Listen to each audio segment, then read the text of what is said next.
Good evening and welcome to Dungeons and Drama Majors, the live stream D&D show where a bunch of us drama majors get together and play D&D in a live streamed universe.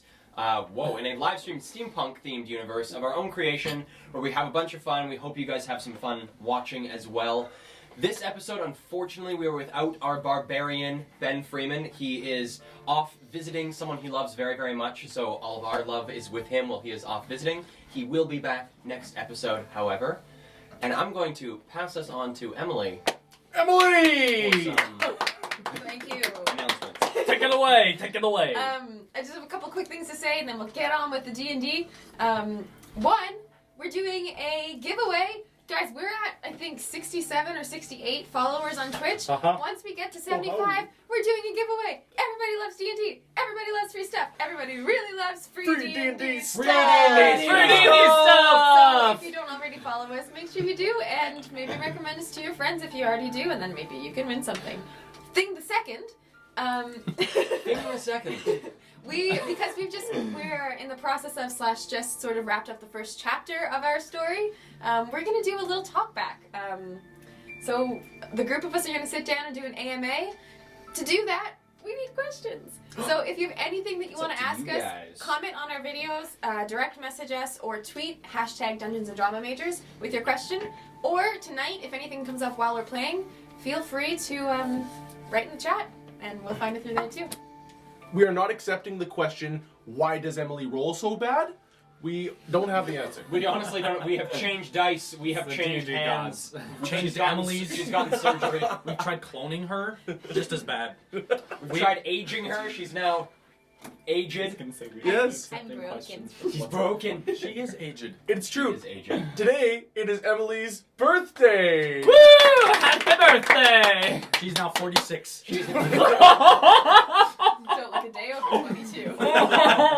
Shut up.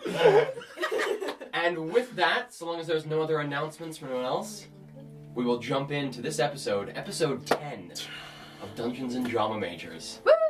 So, with a bit of a recap of last episode, we started the episode off with the party beginning in combat with the cultists in the basement of the archive itself.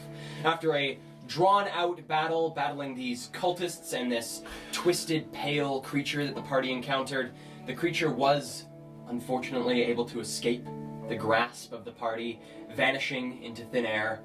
The party then proceeded to investigate the archive, checking out some of the various things spread about the long rectangular room itself, including some of the glyphs on the floor, which the party found would offer them various secrets and bits of knowledge at a bit of a cost from their own minds.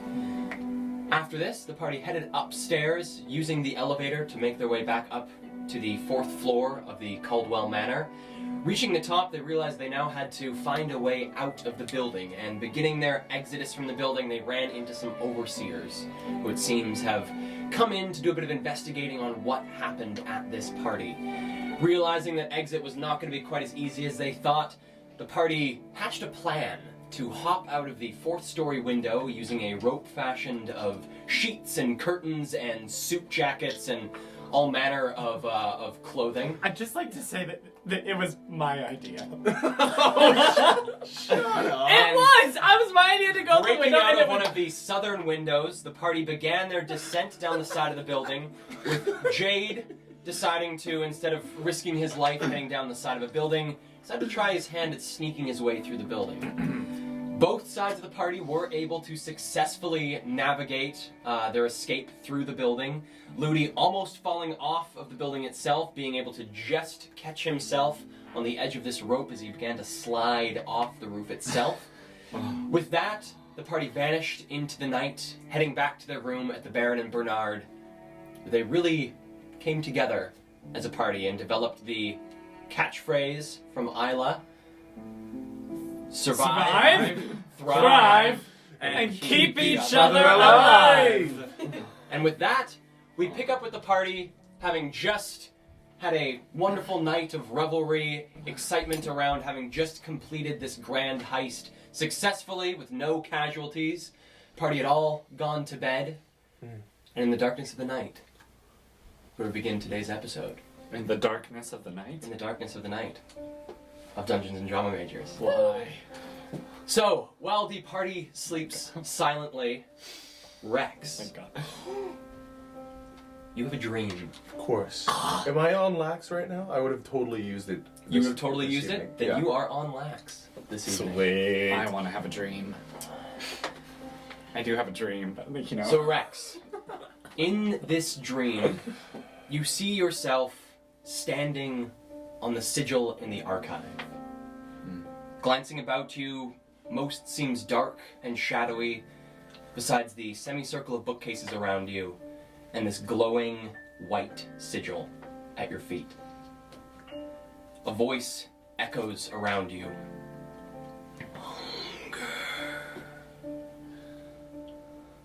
Cold, black smoke begins to wreathe your ankles, slowly making its way up your body.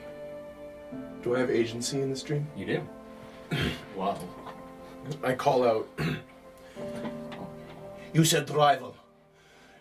You told me rival. Who is the rival?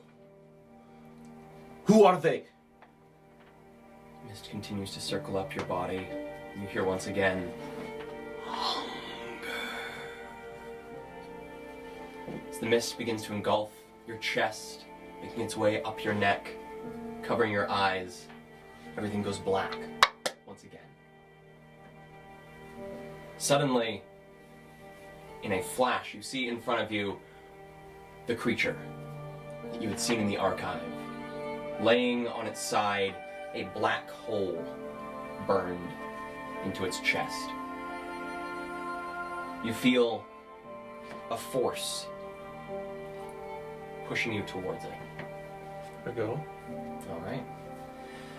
Coming up to this creature, you notice something glimmering within the cavity of this creature's chest. And coming closer, it appears to be a large shard of gray-black glass that's protruding from the creature's chest. You feel an overwhelming surge of hunger. In the darkness around you, you hear, "Consume."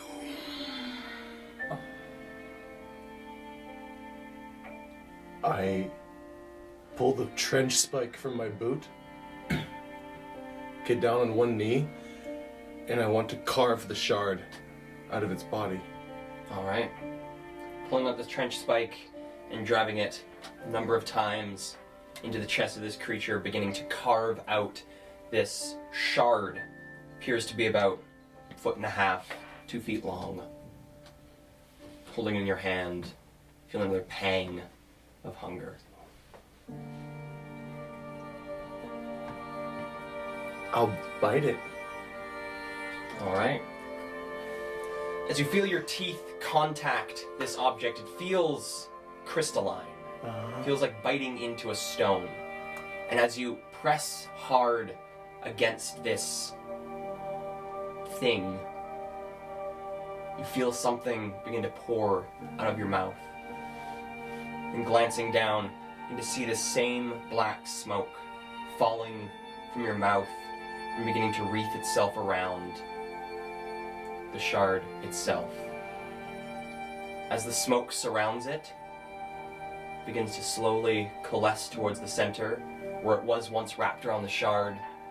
Now nothing hangs in the air, and it snakes itself back down your throat. I breathe deeply. Opening up your eyes once more, you find yourself face to face with the artifact you have retrieved from the archive. You hear once more in your mind, "Consume." And you wake. What? Do I wake up in bed next to Rex? Rex wakes up with his use of lax. Rex wakes up after 4 hours. So Rex wakes up at around the time that Abby and Isla are beginning to stir. I look over to see if Isla's awake. Aren't we back in the same hotel? Yes, you guys are. We You have guys all are our in. different rooms, right? We have Nope. one room. Just It's five all beds. one common room. Right, Just beds all around. Isla, Isla, Yeah. I I had a terrible dream. That somebody stole what we have stolen. Like stole it from us or stole it first? Somebody stole it from us. Oh, Abby. Where is it? Abby shakes himself awake. He is now completely clean shaven, having shaven off his beard the night before. Slight little bit of this like deep blue-hued stubble remaining on his chin. For the most part, the beard is completely gone. I just look at him and can't really hide my disappointment. Can you check the bag to make sure you still have our little stone? Our big stone? Abby's sort of rolling over on his bed where he has placed the bag itself. So peek open. It's there. I look over too. Judging from the angle that you're at, you can't see into the bag. He's sort of holding it open towards Isla. But judging by the large mass within the bag, looks to be. I walk over and peer in. Alright. Peering into the bag, you see the object. Do I feel that compulsion? No. I'll sit at the edge of my bed, sort of hands clenched, elbows on knees. I'm just gonna look down and think and wait. Alright. Are you okay? I'm not usually one to crave really anything more than drugs or sex, but I'm very hungry. Well, we can get you some food. I don't think food is what I need. What are you hungry for?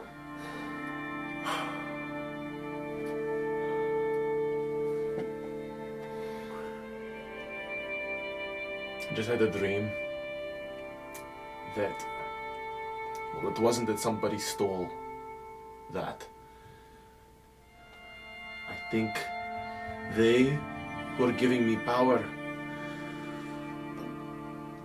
They who? Belial. An elder entity. You know an elder entity? No is probably not the right word, but I don't serve. They want me to want it. The stone? They want me to consume it. I don't think that would pass very well. No, I don't think so. I imagine the acid in my throat would help a bit, but Maybe, but I think you probably shouldn't eat it though, because Salins wants it, right? exactly my point.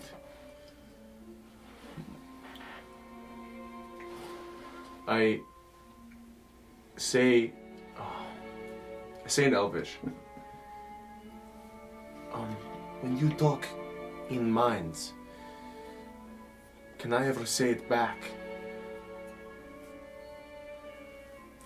I speak in your mind now, in Elvish, and say, no, you can't speak back to me in my head, but you could reply to me out loud. I say out loud, what I want to say, nobody can hear. Well, can Abby hear it? Abby looks over. Yes?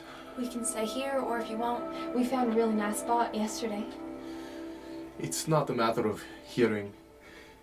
It's a matter of it being out. Belial, I think, can hear me all the time. Oh, wait, Rex, you're an actor, right?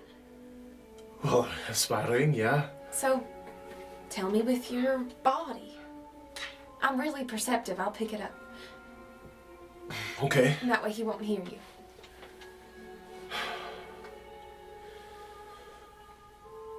You don't want, need him? Oh, you don't. Should I not say it out loud too? Okay, I speak in your head. now and say, are you saying you don't want him? I fear, and I speak aloud, that he's going to bring more trouble than good. Through me. What do you say we go to this spot? I could use a little clear of the mind. Sure. Can Ben Weil follow us there? Mm-hmm. He can. Okay, well it's kind of special though, so try not to bring any elder entities. I won't, no. You want to go? Abby nods. I lead the boys to the 4th floor where we watch the sunrise. Yes. All right. Do you guys take the key with you? Do you guys lock the door behind you? Yeah, I'll take the key and lock the door. Nice. So, coming, taking the key, locking the door, keeping an eye on the 2 other sleepers. Don't seem to be disturbed. You guys head up the 3 flights of stairs, reaching the 4th floor, and Isla leads you to this small balcony, probably about 10 feet by about 15 feet. I'll sit down and say, do you think Silence will hear what I have to say about what I've said? Is he reasonable? I think he's very reasonable. I mean, I think he'll listen to you. I'm not sure that he'll say, hey Rex, thanks for asking, go ahead and eat my stone. But, he'll listen to you. Maybe he can help, he's very wise. I wonder what he wants it for. Well, he wants it for his boss, right? His boss? Yeah. What? Do you know who his boss is? No. Do you know what his boss is? His boss. Right, but like I am Dragonborn. Yeah. And you are whoever and whatever you are. What do you mean, look at me? You know what I am. I don't know. Is his boss people? I would imagine his boss is people. It depends on what you mean by people. Like living, breathing? I mean the difference between the person and the god. Oh. I would imagine Silence's boss is probably a person, because it would be very weird to be employed by a god. Tell me about it. I don't know what to do. I want you to trust me, Okay. you too, but...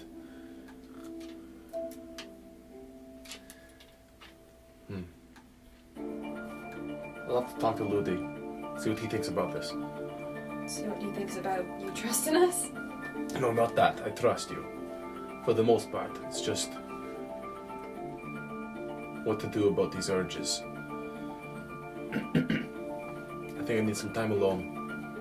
Okay, well, you can go back to the room if you want. I don't know if I trust myself around that thing. Are you asking us to leave? Because no offense, but this was... Okay. Abby, let's go find somewhere else cool to hang out. Just so you know, we kind of found this place yesterday. I was very lacking of it. Then what a gift for you to give to me. You're welcome. I sit down, wait for them to leave, and then for about 3.5 hours, I'm just gonna cast Minor Illusion to create the exact image of the things that I saw, and I'm going to try to resist the urge to go near them. Cool, so creating the image of this shard and of the... Cool. Cool. Is there anything you'd like to do over the next 3.5 hours there, Isla? No, I think I'll probably just walk around the hotel with Abby and see if we can find somewhere else to watch the sunrise from. Okay. And I'm gonna pester him a bit about Nimbus. Okay. We can just... Give me a survival check there, Isla. Oh! Oh. 6. Oh. So you're making your way through the You know what? Abby will do one too. 'Cause I actually know his modifier. Okay. So making your way around and through the Baron and Bernard itself, looking for another good place to take a look at the sunrise. The biggest thing that you find is that there's nothing in the Baron and Bernard that's quite as high up. Gives you quite as good of a view over the city. And as you and Abby begin to look around the building, Abby comes out the back door and sort of motions for you to come with him. And you see, standing from the back door of the Baron and Bernard, points up to a building, about 2 buildings off, that has a pretty rickety but intact fire escape up along the back. You think we can get up there? Well, yeah. And Abby, heading over there very easily, is able to pop down the ladder of this fire escape and making your way up. Give me a acrobatics check with advantage. Acrobatics, that's 21. Making your way up, you hit one point where one of the stairs, as you are leading the way up, where one of the steps begins to give, and you're just able to pop the weight off of it just in time, sort of let Abby know, so that the Careful, you're heavier than I am, and that step's breaking. step doesn't fall. But you guys make your way up to the top of this building, which appears to be some sort of storehouse mixed with what looks to be like a storefront. So, a place where the shop itself would also store its goods. And it looks to be that getting onto the roof, it's one of these large rectangular roofs with a couple little drain holes along either side just to make sure that any water that collects on the roof is such to happen in New Eden is able to drain off. But you guys are able to find a pretty nice spot and able to watch just about 1 story shorter than the Baron and Bernard. And is it cloudy and overcast, or are we able to really see the sunrise? It is not stormy, but it is cloudy. So there are quite a number of clouds passing through the sky, and as you guys begin to wait out the few hours, you begin to see the sun rise, and you first see it as this casting of oranges and golds across the clouds that fill the sky, and then you begin to actually see the sun itself rise up from the east. Never gets old. With that, do you guys return to your rooms before you would think your allies would be awake, or do you guys I think, stay out? knowing Abby, we'll probably just, after the sunrise is over, we'll probably head down to the kitchen for Okay. breakfast. Yeah. I take one moment nearing the end of this trial of mine to make a point to say in Draconic,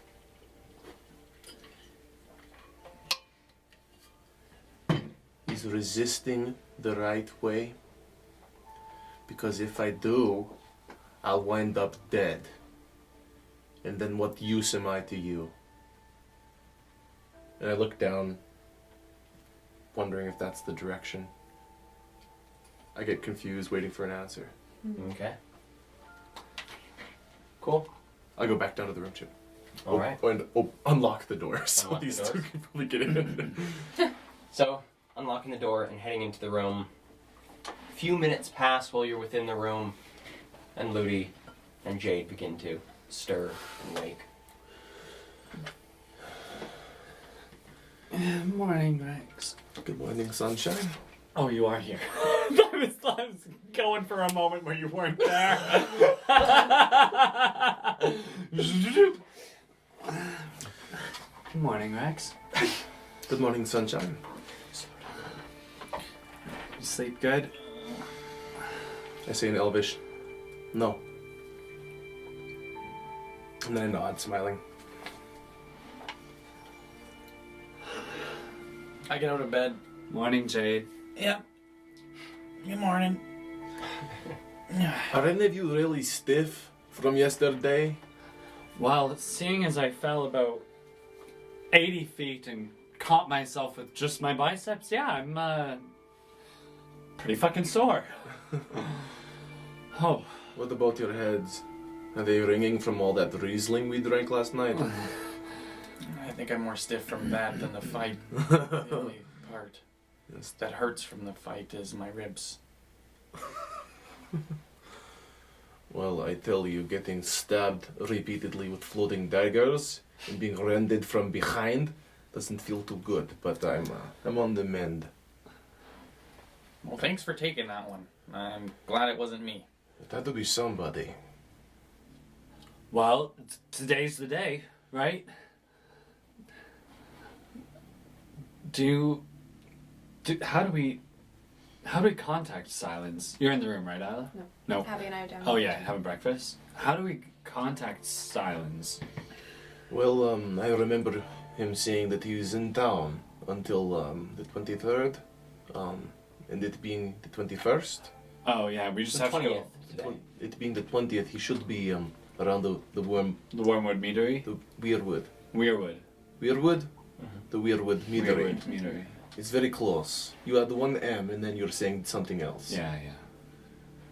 So I suppose we could just show up, maybe say hi to our halfling friend. Well, we gotta return them. We've got to give the Myoder skull to Lewis. Yes, Lewis C.K. Mr. Finch. Lewis. I was pretty confident that it was Lewis. There is a possibility he just might be downstairs somewhere around lunchtime. What time is? Do we know what time it is? Is there a clock in the room? Doesn't seem to be any sort of time-telling device in the room. But the sun's up, hey. Sun's up. I don't think it's late enough for him to be here yet. Well, should we go down and get some breakfast? Well, I suppose so. If we want to catch Silence, I remember him saying he'll be in town between 12 and 3 p.m. at the Weirwood Meadery. Well, let's try to catch him today, maybe. I Get think this Yeah. job done with, and we can move on to something else. Right. Yeah. All right, breakfast. Yeah. Okay. I get off my bed in my little tidy whitey underwear. Do you have a beer belly? No, I'm actually I would say that I'm quite fit. Okay. Maybe for the first time you notice, you're like, whoa, that's a little built halfling. Well, that's a little built halfling. So I hop off and then I go around the bed so you just see like the top of my head and like clothes. I'm gonna follow Jade out of the room. I'm not out of the, I'm changing right now. You're Are you saying after I change? Yeah. Okay, gotcha. Then yeah, I'm something changing. He comes around the corner and watches you change. I thought you were gonna say you like come watch me change. My bad. Did Abby take the bag with the artifact? Bag with the artifact is still on the bed. I grab it. The bag. Okay. I'm gonna hold it in front of me like this. Alright. I'm gonna stand outside the room and just hold it like that and wait for the others to come. The bag also has the Myoder skull in it. Oh. Bring him a little bit closer. I wanna feel it. Is this bottle intact still? Give me a perception check. Yeah. Well, that was stupid. Four! Feeling it. Still feels like there's a glass bottle in it. Fantastic. Doesn't feel wet. It's not wet? Okay. That's all I need to hear, and I'll wait.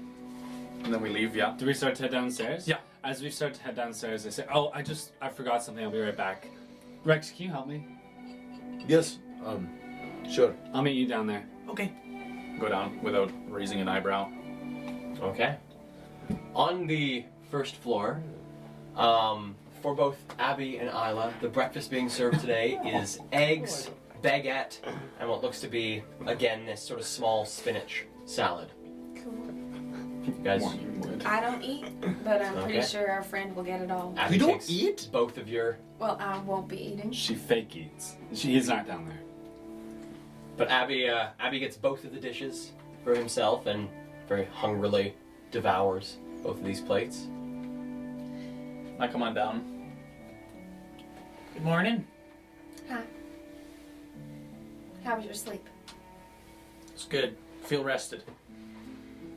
I was talking to the other two upstairs. We're looking to finish all of our errands today and then maybe find a new thing to do. What do you mean, a new thing to do? I like what we do. Yeah. Just keep doing what we do. See what trouble we can find. We're pretty good at it. Trouble's my middle name.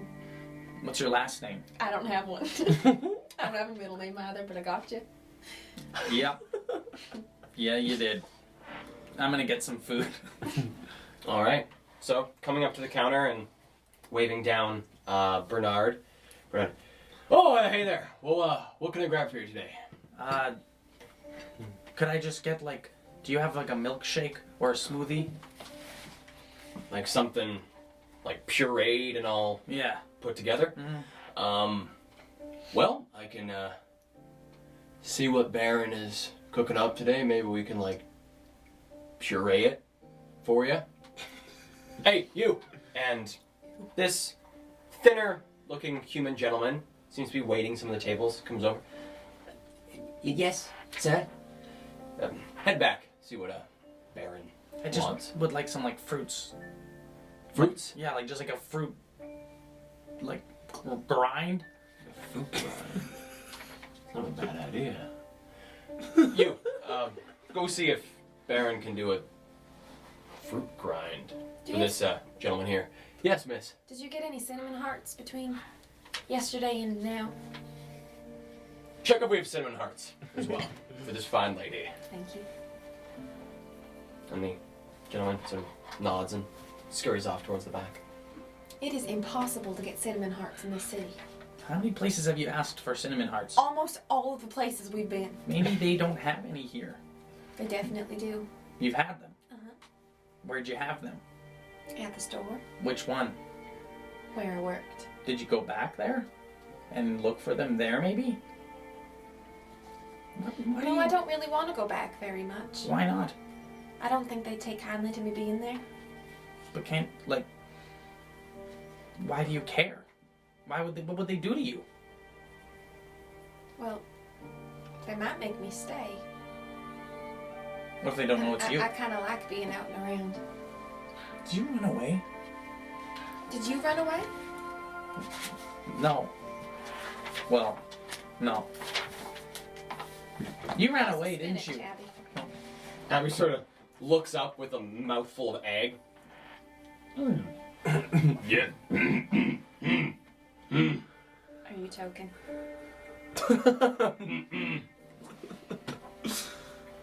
Isn't he choking? Give me an insight check. I don't need one. I'm gonna slap him on the back. Okay. But in the way you slap, Someone an choking? upward, yeah. Not just a smack. Like the move So, before the smacking him Heimlich on the was back. invented. Jade, give me a dexterity saving throw. You got this. Oh.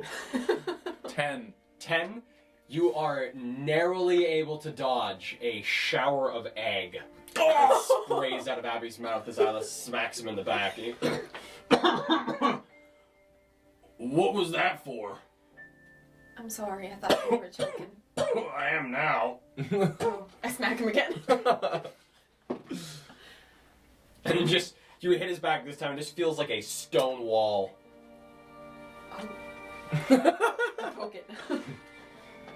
Rippling back muscles. Me too, but It begins to sort of scrape off the bits of egg. So. sorry. Ugh. Think you owe me one too? You almost got me plastered with egg. You want one too? And No. I smack him on the back. Give me a Constitution saving throw. I'm making saving throws at breakfast.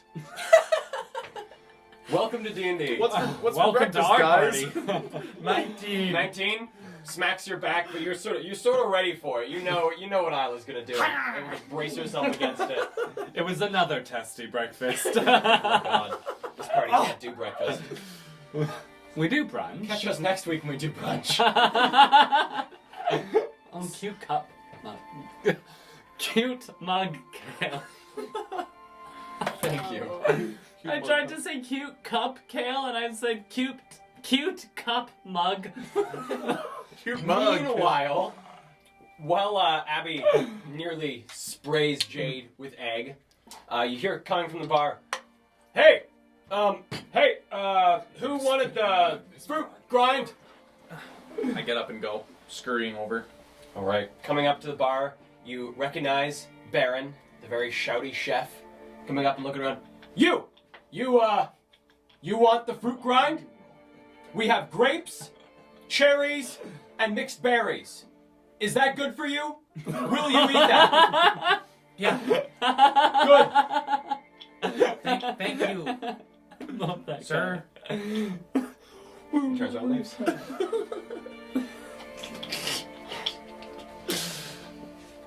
I just sit. I get onto one of the stools beside the bar, and kind of just like my eyes glazed over. I kind of just look in the distance, contemplating what I'm doing here.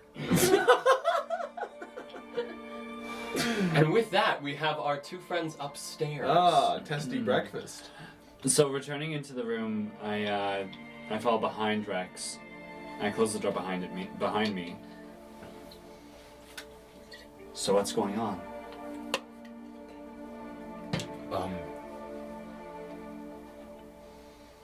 I open the bag. I pull out the artifact. You'll know the power that is providing me with the gifts that I have. Belial? They want me to consume this. This that will provide us with the livelihood to change for more supplies, the opportunity at growth. What does consume mean? Well, all I've known is to bite, and in the dream I had last night, so I did, and black smoke rushed out of my throat, enveloped it all, and dissolved it down. And then it flowed down back into me. You couldn't. There's no way you could. Are you sure it wasn't just a dream? It was a dream, but my dreams are more than that. My dreams come true, Ludi. The upside down chandelier, the people on the ceiling, I saw that.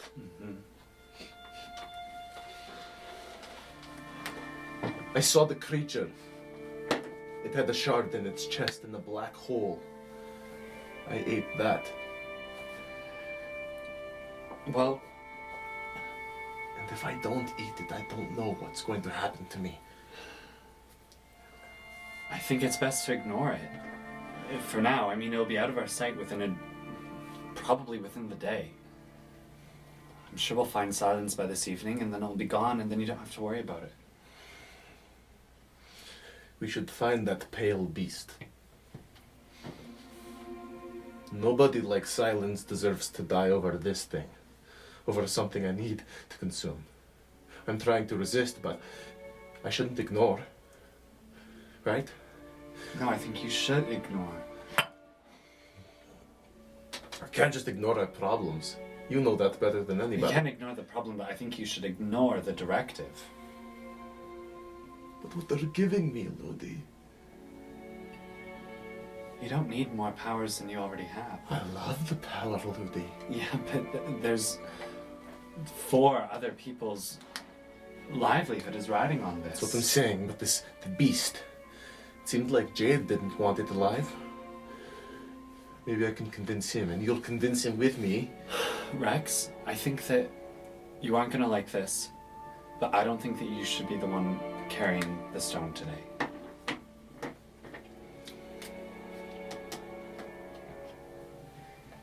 And I don't think that your desire to consume it or this compulsion that you feel is even necessarily yours. It could be something that Belial is forcing you to feel, or something that he's trying to make you do, as opposed to... I just don't think that you really want to do this. I think that your vision is clouded by his influence at the moment. And I'm here for you, and we'll work through it.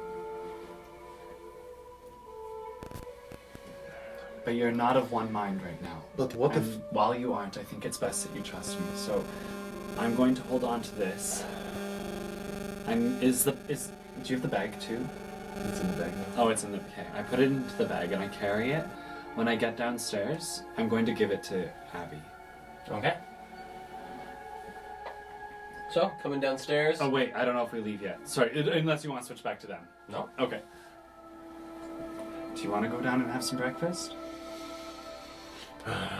I'm hungry in more way than one. Yes. I'm sorry, Rex. But what if I am his will? I don't think that. I think he's imposing his will on you. I don't think that you. I don't even know what that means to be someone's will. It feels very strong, Libby. I will try to ignore it. Do your best for me. But we're going to need to give Alan a visit because I am fresh out of lax. Absolute. Priority number one. Yeah, and we got. Yeah, we'll get you lax. We'll get lax today. I'll let the party. I'll tell them. Well, yeah, we can go introduce them all to Alan. He's a good guy. They deserve to meet him. Yeah, he's a great guy. He's a great guy. Yeah. What do you?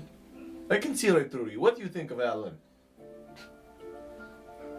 He just gives me the creeps. A little.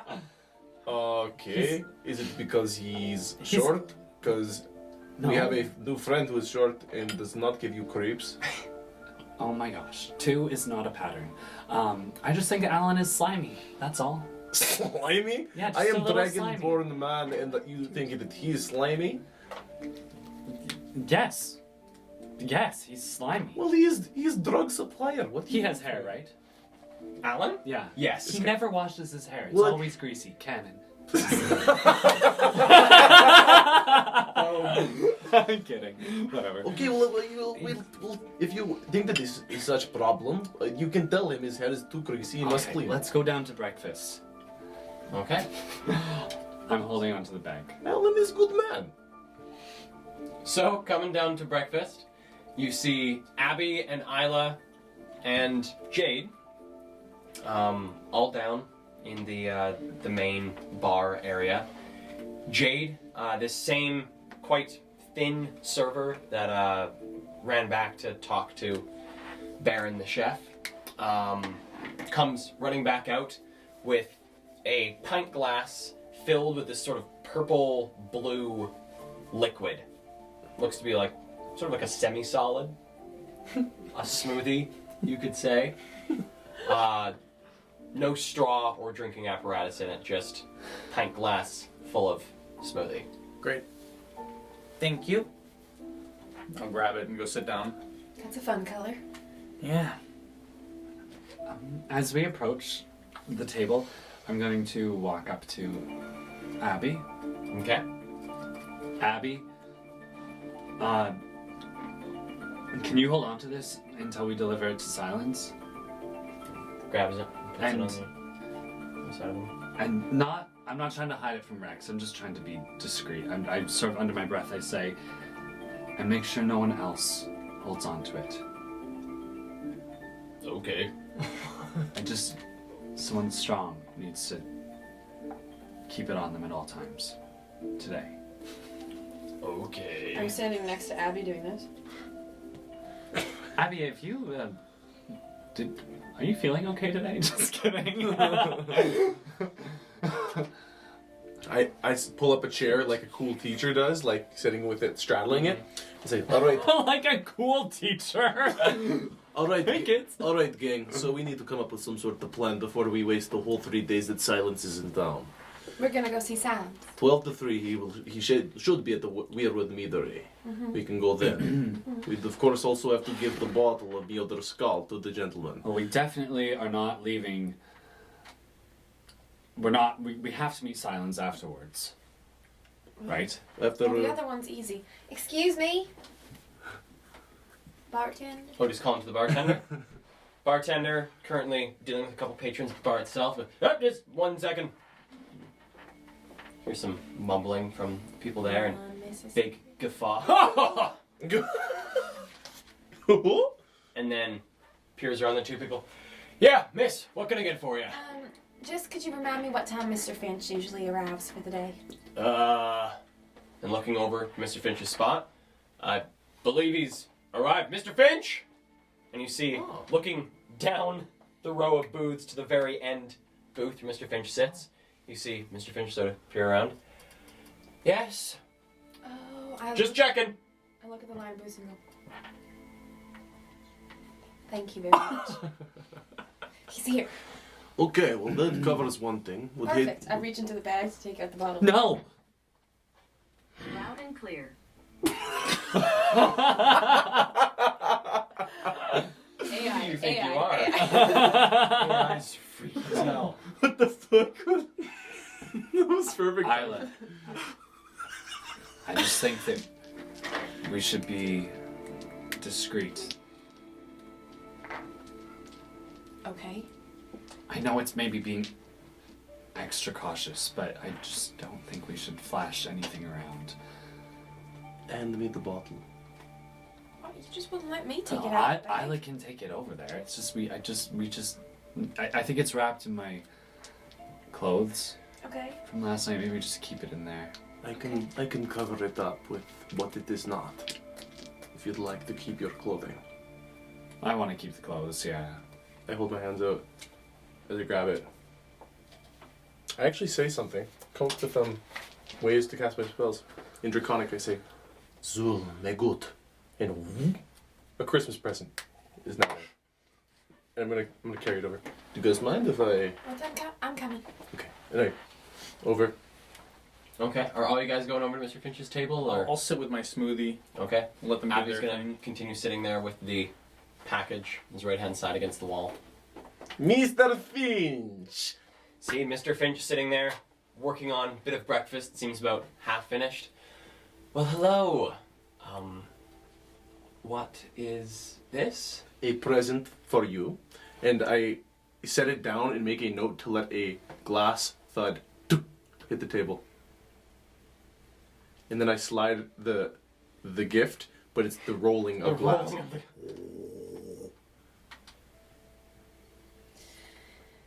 Miodor, you're welcome.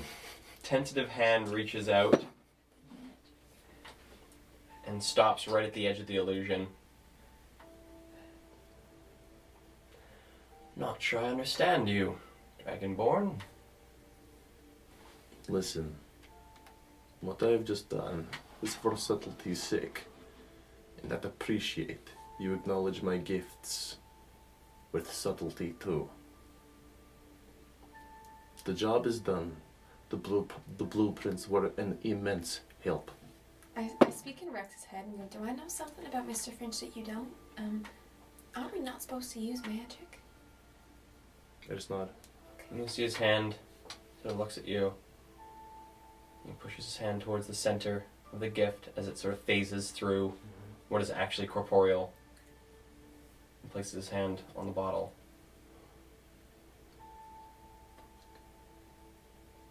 Well, should you or your friends require anything found or collected in the future, seek me out. Will do. Thank you, Mr. Finch. Pleasure doing business with you. Doesn't move his right hand off the bottle. I say, Just nods. take it under the table. The gift goes away now. So he rolls it off the table And then it pops it beside himself. Bit scuffed, but not an issue. I'm sure it'll taste the same. It's what's inside that counts. This is a good smoothie. Jade's still picking bits of egg off the table. no doubt we can find you here.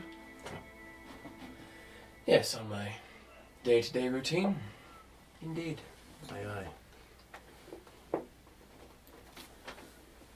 Okay.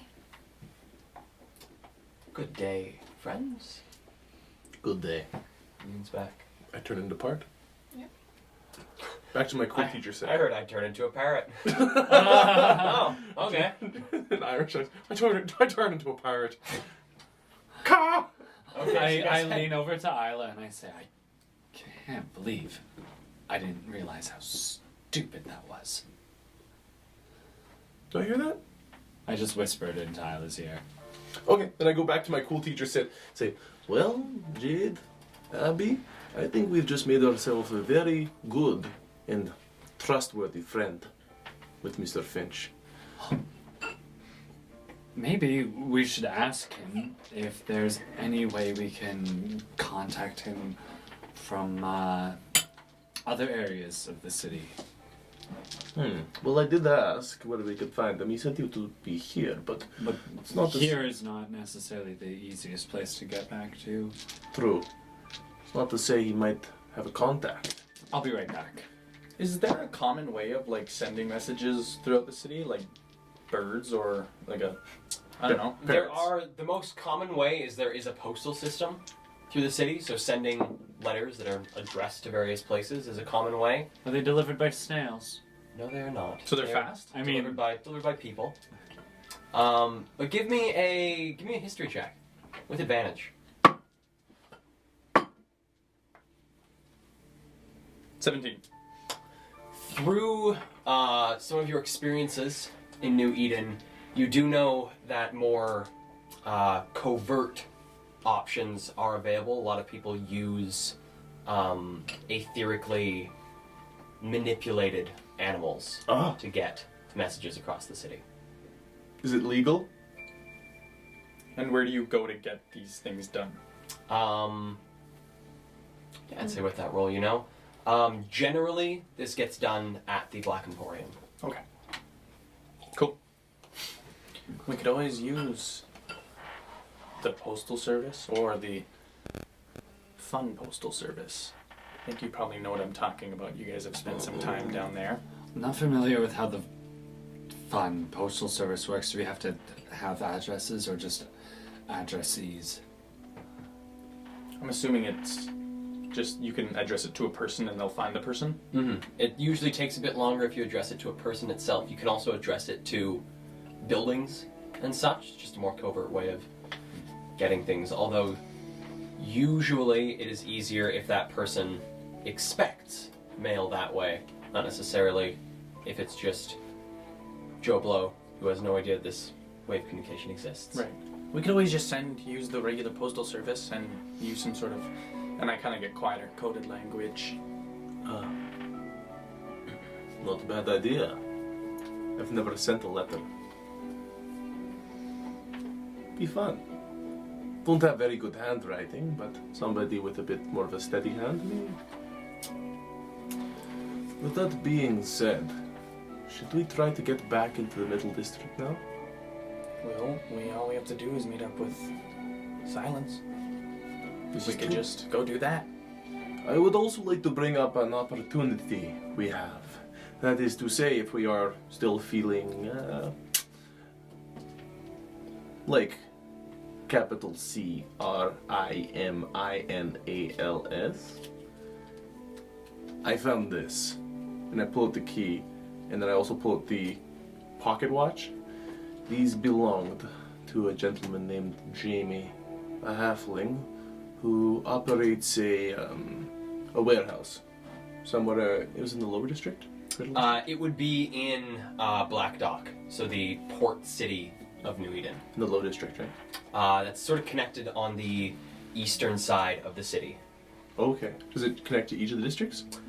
There is a connection using the tram system from the mid district there, but besides that, you can sort of go the long way out the gates and around.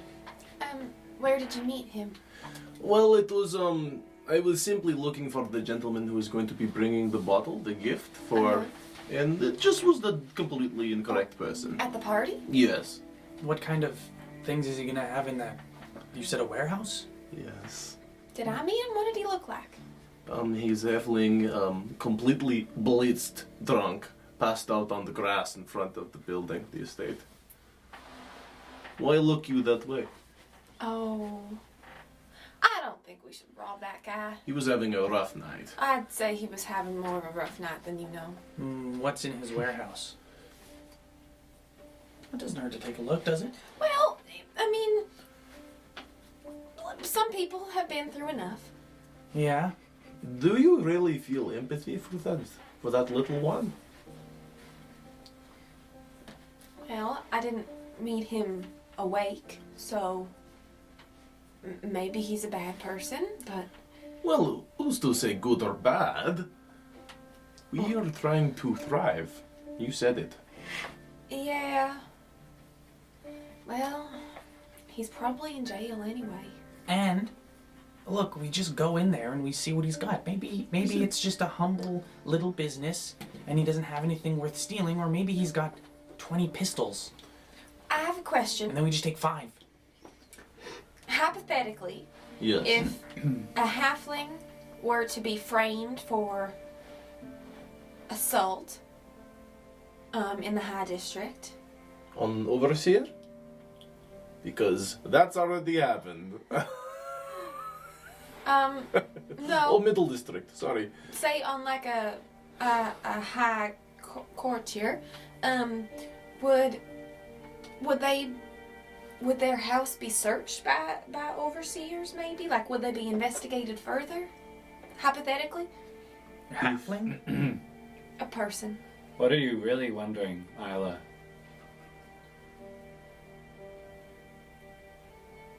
You guys, I may or may not. What? Did you kill him? No, Oh. I just planted the fancy brooch that Antoine and Patrice gave me on him, and then smacked myself and gouged my face to make it look like he hit me. And then some guards came and got him, and I was just trying to get up to help you. And I got real close to the lady at the front. She was lovely. Because she felt bad for me, and I almost got upstairs because actually I did. That's how I got upstairs, was because of it. But yeah, I did. I may have done damage to that guy. Well, you've done damage to yourself. I'm finding a theme here. The time when you got the med kits from the... Oh yeah, you weren't there for that though. I saw blood on your leg. So It gets things done is all I'm saying. yeah, As long as it's sustainable. We can't have you, you know. I'm not gonna like stab my heart out. Did you just point down there? A little over. No, other way. That's half that. Never mind. Regardless, I think it's best that we get out of here now and go find Silence. And then maybe we... Oh, Check those... out a dead guy's warehouse? I Oh, think... he's not dead. I didn't kill him. But he could be now. Oh, yeah, but I'm just wondering if maybe. No, they wouldn't.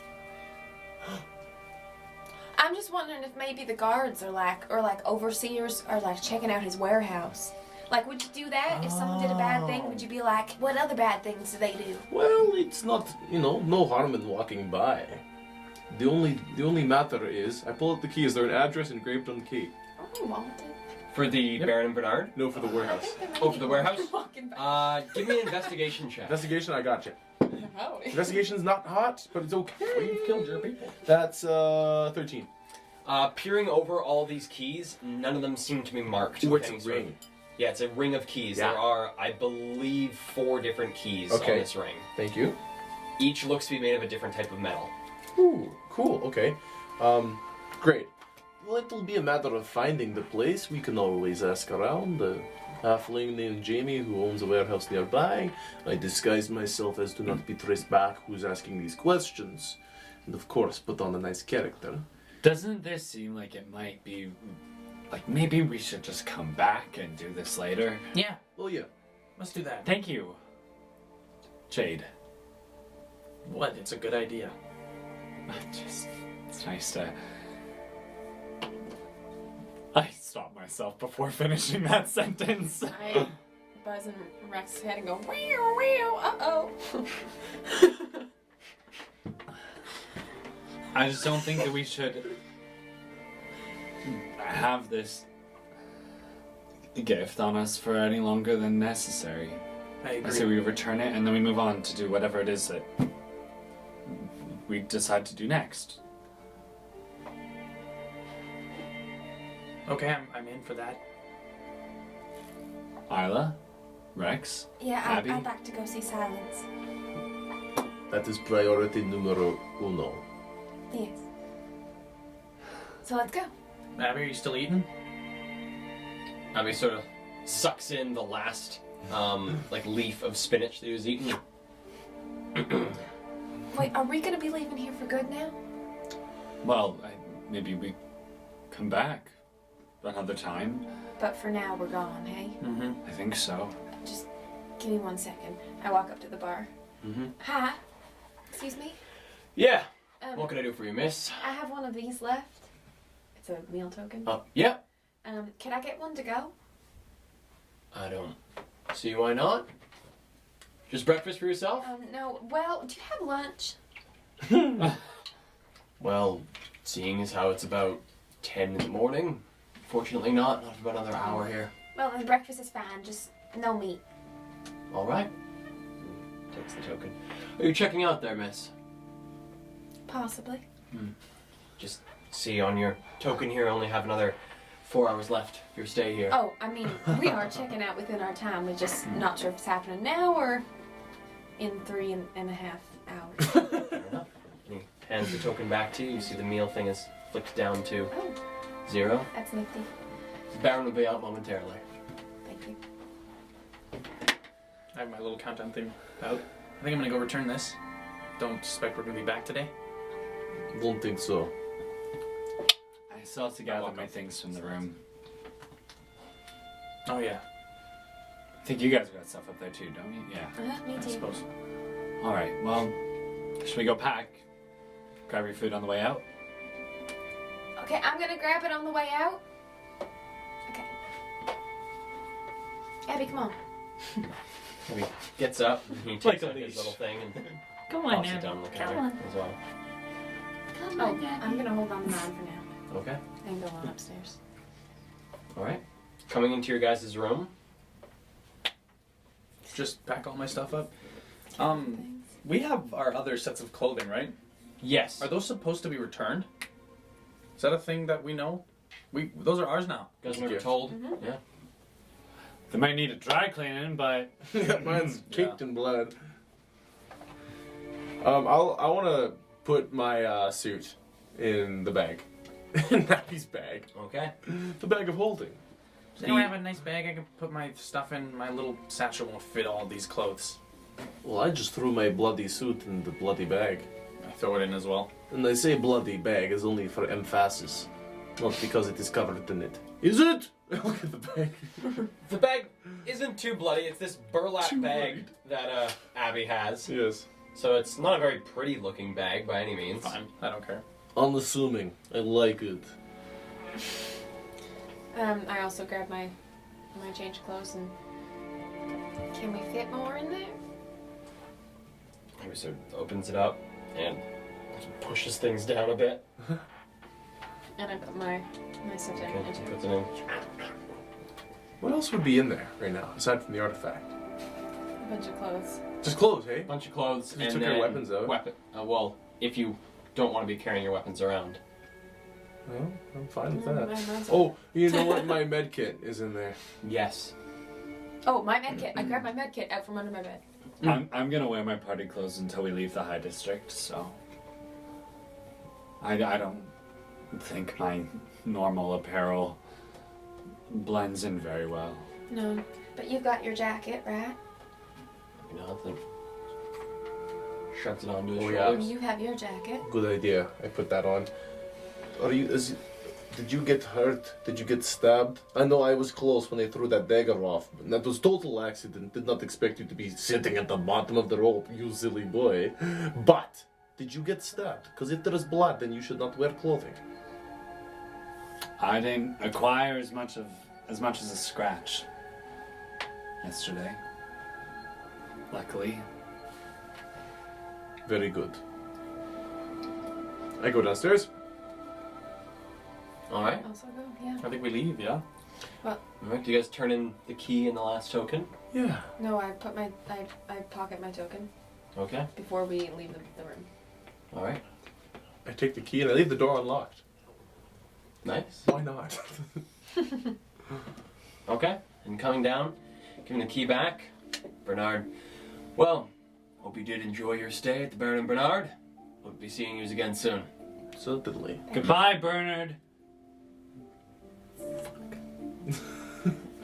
And he sort of pats a small little paper, it's more like a little cardboard box beside him. Sort of slides it off. Meal for you there, miss. Thank you, sir. Well, enjoy the rest of your days. Thank you very much. I'd like to take, as he's saying goodbye to the boys, I'd like to take a look at him and I'd like to do a quick scan. Okay. Quick scan is short, about jaw length red hair, very, very bright blue eyes, freckles that sort of arc from the top of the nose down across the cheeks, small little button nose, and these sort of thinnish lips. Elvish? Human. Human. You mind? Hey, when you do that, do we, if we're watching, does it look like anything? Like, do we see No. anything happen at all? No, I'm just looking at him. Scan And it. Scan it. also, I can't remember if we've seen you. You have not. I have not. I have no idea you have this capacity. I've seen you like when I was like day sleeping, right? Kind of like I was waking up and I saw your face was Yeah. different. Yeah, you were like in and out of consciousness when I was doing that. Abby's is someone Abby's I the one who showed it knows. to. Yeah. And Rex doesn't know either. Don't think so, no. Oh, okay. I used it to escape after Yeah. that, but I'm pretty sure I switched back before I met up with you guys again. Right. Yeah. So Yes. Oh, I do have it written somewhere in my notes that you had the face of a man or something like that at one point, but I don't think I saw that. Anyways, doesn't matter. I just want to make. I'm gonna say I don't know. As I leave the Baron and Bernard, is the sun shining?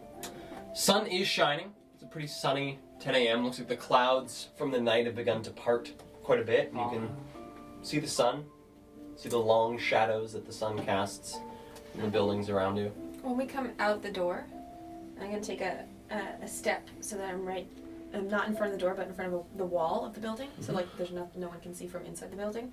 And I'm gonna bend down to like play with the buckle on my boot and look up at Abby. And go, could you cover me, please? Abby sort of steps in front of you and crosses his arms and And I turn my head down to look at my boot, and as I do so, my face starts to shift, and I turn into everything you just described. So, jaw length red hair, like my hair like kind of moves itself up back into my head and straightens itself a bit. My eyes flicker over blue. Freckles start to take themselves over on my face, and my ears shrink and round. And then I stand up and look at Abby and go, thank you. And Abby kind of goes, yeah. Oh.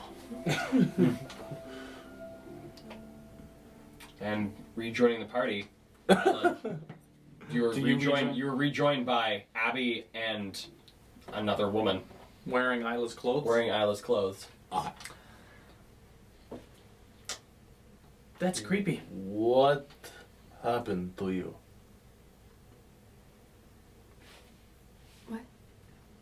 Oh, if they haven't, you don't. Oh, this is just a fun thing I do. Change your face? I speak in your heads now, just you two. I believe we are wanted in this high district. Now, I don't know if anybody saw my face or not, but if they did, I'd rather they not see me currently in the same one I had on before. So, if you guys can do this, I'd suggest you do the same. I say in Elvish, I want to do that so badly. Me fucking too. Guys. Hi. Oh wait, no, you're in Elvish. Sorry, never mind. I don't say. But you see, we're excited. Oh my god. you realize the possibilities? I would kill for that. You could walk into a ballroom full of every single high district noble, and they would never be the wiser. Are you guys speaking in Elvish still? Yeah. Just watching them, Abby sort of standing there and kind of going like, And then I say, That's the fun part. That's what I was telling you I can do. and then I've been trying to tell you I'm really good at people. Oh my god. See, I'm not so good at picking up on the common colloquialisms, which I'm now speaking uncommon. But just imagine, have you ever considered performing? You can be anybody. Darling, every day's a performance, isn't it? Well, would you say that? Oh, you've got away with poetry, man. Ah, this is exciting. All the world's a stage. Okay, that wasn't very I'm the clever. first person to ever say that in this world, I think. I like this orientation. This is nice. Could you guys not speak in Elvish anymore? I don't understand it. What? Can you That do whole time that you guys to, are just to toying. us? No, I'm not. What do you mean? Like, can you Like, can make I- our faces Oh, change? I can do that. no, honey, I can't do that. With what? What did you... But yeah. Come here. What? Just kidding. Ludi is not as gullible as Brayden is, so I don't know how to resolve playing that because I am that gullible, but Ludi is not! Or maybe he is and he just doesn't know it. I saw you working or concentrating on your abilities the other night. Yeah. Can you make it happen yourself? Could I? Oh my! I actually haven't thought about if I could do it. I was making a joke, but Do what Isla does? not the same way. But I might be able to do something similar. I'd have to take some time and think about it. I'm not working on it right now, so I wouldn't be able to. I couldn't do it for a while. It'd be a couple. Well, if I took a night and really thought about it, I might be able to conjure something up. I go You lost couldn't in. do what I do, right? Nah, not exactly. I don't know exactly what you are doing. What can you do? I can teach you how to do this if you teach me how to do magic. You know, I think I could teach myself to do that. I go lost in thought and start looking at the cobbles of the ground, and I mutter to myself in Draconic, Belial, I want that. I want that. Okay. And where do you guys start heading to in the High District? I think I'll start leading the party back to the tea house that we came in Bosky through. Lane, maybe. Bosky Lane. All right. Is that what that place is called? Bosky Lane? How do you Bosky Lane is the street it's on. Well, Oh. Bosky Lane Right. is the street that the aviary is on. You guys are on the other side of the High District wall Ah, from there. Yeah, Correct. it was like a fake tea house coffee shop kind of thing. Fake little like place. Two old ladies sitting drinking tea. Yeah. Okay, I start leading us back there. Okay. Give me a survival check with advantage. cha-ching. Booyah. 21. All right. So you very easily, as there is only 3 ways out of the glowing commons where you guys are currently. You guys head up the northern way where you came, passing by the couple stores that you guys had entered earlier on, both the Crescent and the Pin and Needle, where you guys got the clothes, and heading over onto the right, you guys head towards the building where you can see not the same. One of the old ladies is the same. Oh. One is different, is a human old woman. Okay. As this high elvish and human old woman sit and are very energetically gossiping in front of a stained glass window. Oh, it's from the. See, told you. Shortcut. Before done. we enter the building, because we're going through the Fontaine Tunnel again, right? I just like before we enter it, I stop. Hey guys, I'm just gonna disappear while we enter through. Okay? Okay. Do you think it might benefit if we, knock on the door to keep up, on the front door to keep up the charade? I am standing at the front door, about to knock. I'm gonna look around the street, make sure that there's nobody around. Give me a perception check. 7. Peering about, there are a few people beginning to mull about and go towards the stores that are slowly starting to open themselves up. Oh, Doesn't look like anyone's really paying too much attention. I'm gonna- It looks like a cafe from the outside, though, right? It's not a cafe. No, it looks like it's a residential building. Oh, sorry. I'm gonna go kind of hide in between the legs of all my party members using my feet that I'm Alright. naturally stealthy, so that I can kind of shade myself so no one sees where I am, and then. Do you want me Give me a stealth check. to- 17. Cool. And then So I kind of just step in the middle, and then I'm going to cast invisibility on myself. Shadows. Does that feat give you advantage on stealth checks, or? It just makes it so that I can hide behind bigger creatures than me. Oh. Like that's a place I could just hide in. Oh, okay. So like if we were entering somewhere, I could theoretically we could walk through this whole area, and if I was just hiding in like behind you guys, they might not notice me Yeah, he could hide amidst the group. That's crazy. because I'm so small. But I'm going invisible. I'll, as Ludi goes to the front door, I'll walk around the back and wave for Abby and Isla as well. All right. So Can you come in? Abby and Isla. Abby. Wait, why are you guys going through the back door? Oh. I turn, kind of hustle over and say, well, because the front is just a front. Not exactly. But isn't this the door in? Well, it's one way in, but I don't imagine they'll let us in that way. To keep up cover. All right, I guess I'll just come with you guys to the back then. If you want to, I thought if somebody knocks on front to keep up with the front. I thought that's what you were doing, Ludi. I think this conversation has maybe defeated the point of separate groups, so we should probably either all go together in the front or the back. The back. I go to the back. I'll knock on. I don't remember. I'm gonna try to repeat the knock that I overheard in like session 2. The Fontaine knock. All right. And it's- Give me a history check. Is that it? I got a 19 to remember it. Mhm. Just to remind you, I remember that. Oh, come on, that's so cocked. Oh, hell yeah, history. History. All right, history is an 18. All right. So repeating what you believe to be pretty close to the knocking pattern that you gave, that the Fontaine's boys gave earlier on.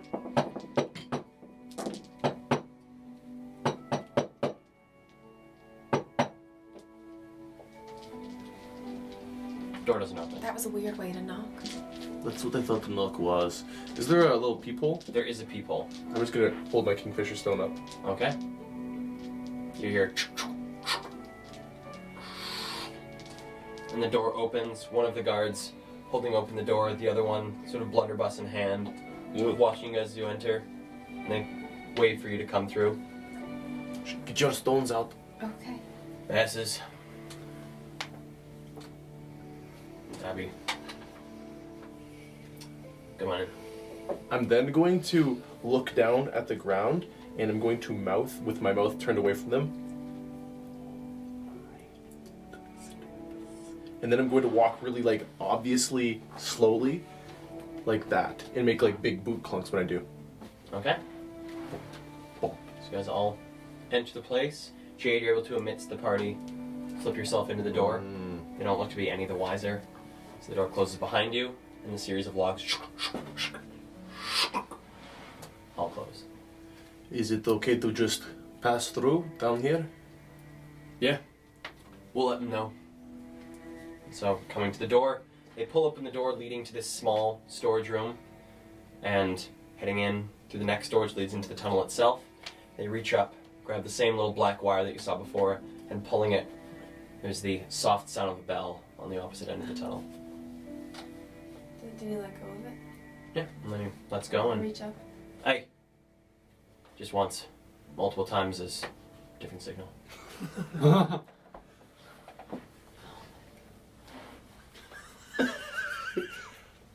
I say, hey, and then I do this with my finger, and I cast Minor Illusion. Zul me gut. And you just hear it. Zul me gut. God, so. Well, Okay, bye. Very gracious. Thank you. welcome. You probably shouldn't make things that enticing if people can't touch them. Just a suggestion. I'll go. I got you. Obvious, easy to follow boot falls.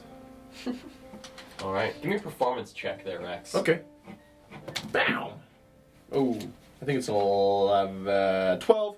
Alright, so you feel pretty confident that Jade is understanding Mm-hmm. what you're doing, what you're trying to get him to do? Yeah, want him to step in between my legs, so like his head is like at the crook of the V, and that way if my steps are big enough, then he can just stay right there. But you don't know that, so. I'm just kind of in the middle of like the Of the group, pack. and I'm kind of smiling, watching him walk really stupidly. And then maybe once in a while, I reach over and like slap his knee so he thinks I'm there or something.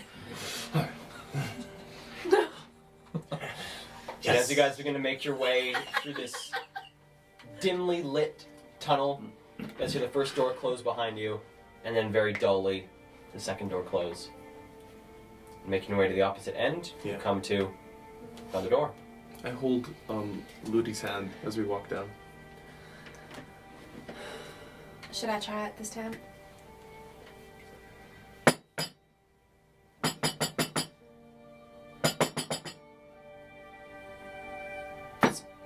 What's that? The door opens. What? No. What do you want? To come through? Just come on through, don't gotta knock.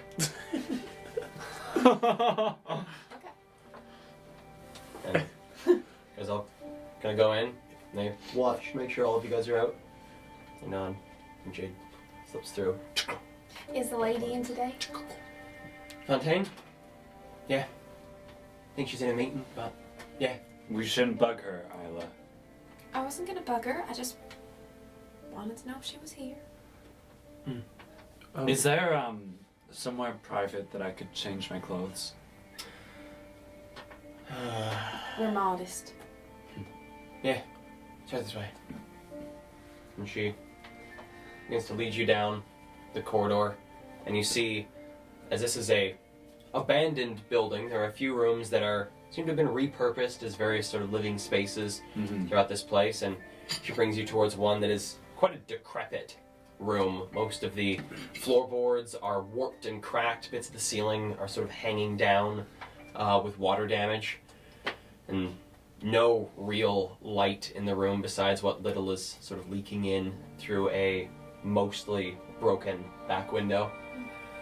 Well, hope this should This is Did you- great. Thank you. Right. I'll just leave the door open a little so I got a bit of light. Alright. Once she leaves, I'm She gonna leaves and heads back to her post. slowly shuffle out of my high district clothing and put on my old clothes. Alright. I return to the group. Okay. I'm gonna. Sorry, one other thing. I just check all of my wrappings, make sure they're tight, and yeah. Alright. This is the aviary. This is the aviary. Okay, cool.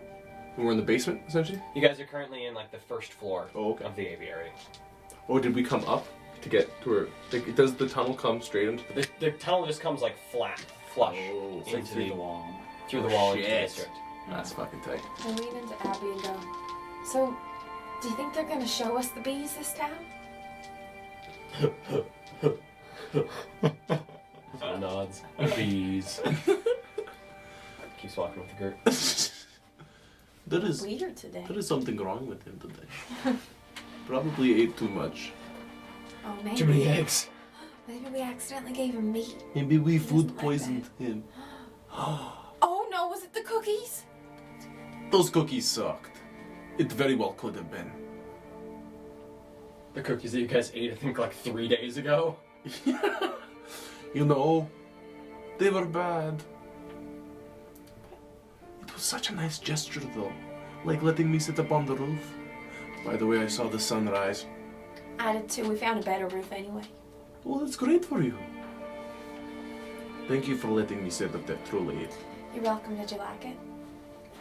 Admittedly, the subject matter of my thoughts was not pleasurable, but I think that the solstice, solitude is what I needed. To come to some sort of plan on how I'm going to deal with these compulsions. Maybe we can start you off with like pebbles. It's... Oh, no, Isla, it's not just rocks. I don't like rocks. But it's a matter of... Have you ever wanted something so bad and you know you could never have it? In fact, I'm actually kind of used to feeling that. But this is different. It's unnatural. And it's not coming from inside of me. Ludi kind of coined it.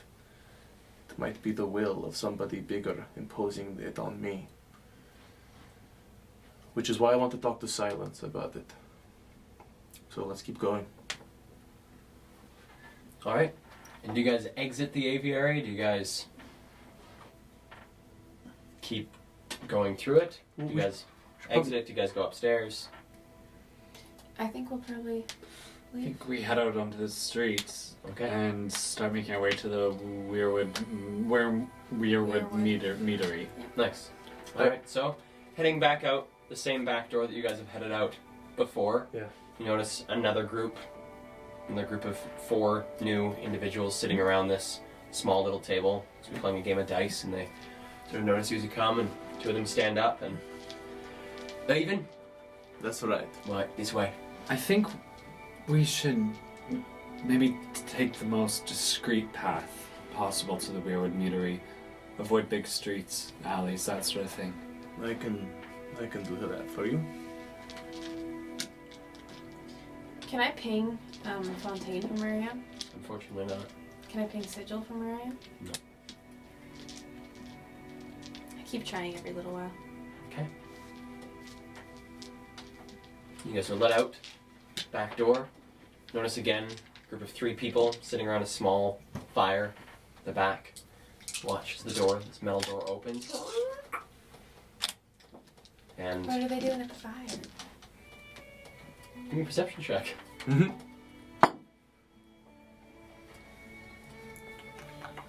11. Appear to just be sitting. Oh. Sitting, sort of watching, and they see you guys come up and watch you. So you get let out. Alright, well, be discreet, but pleasure seeing you. Nice to see you too. What's your name? Evan?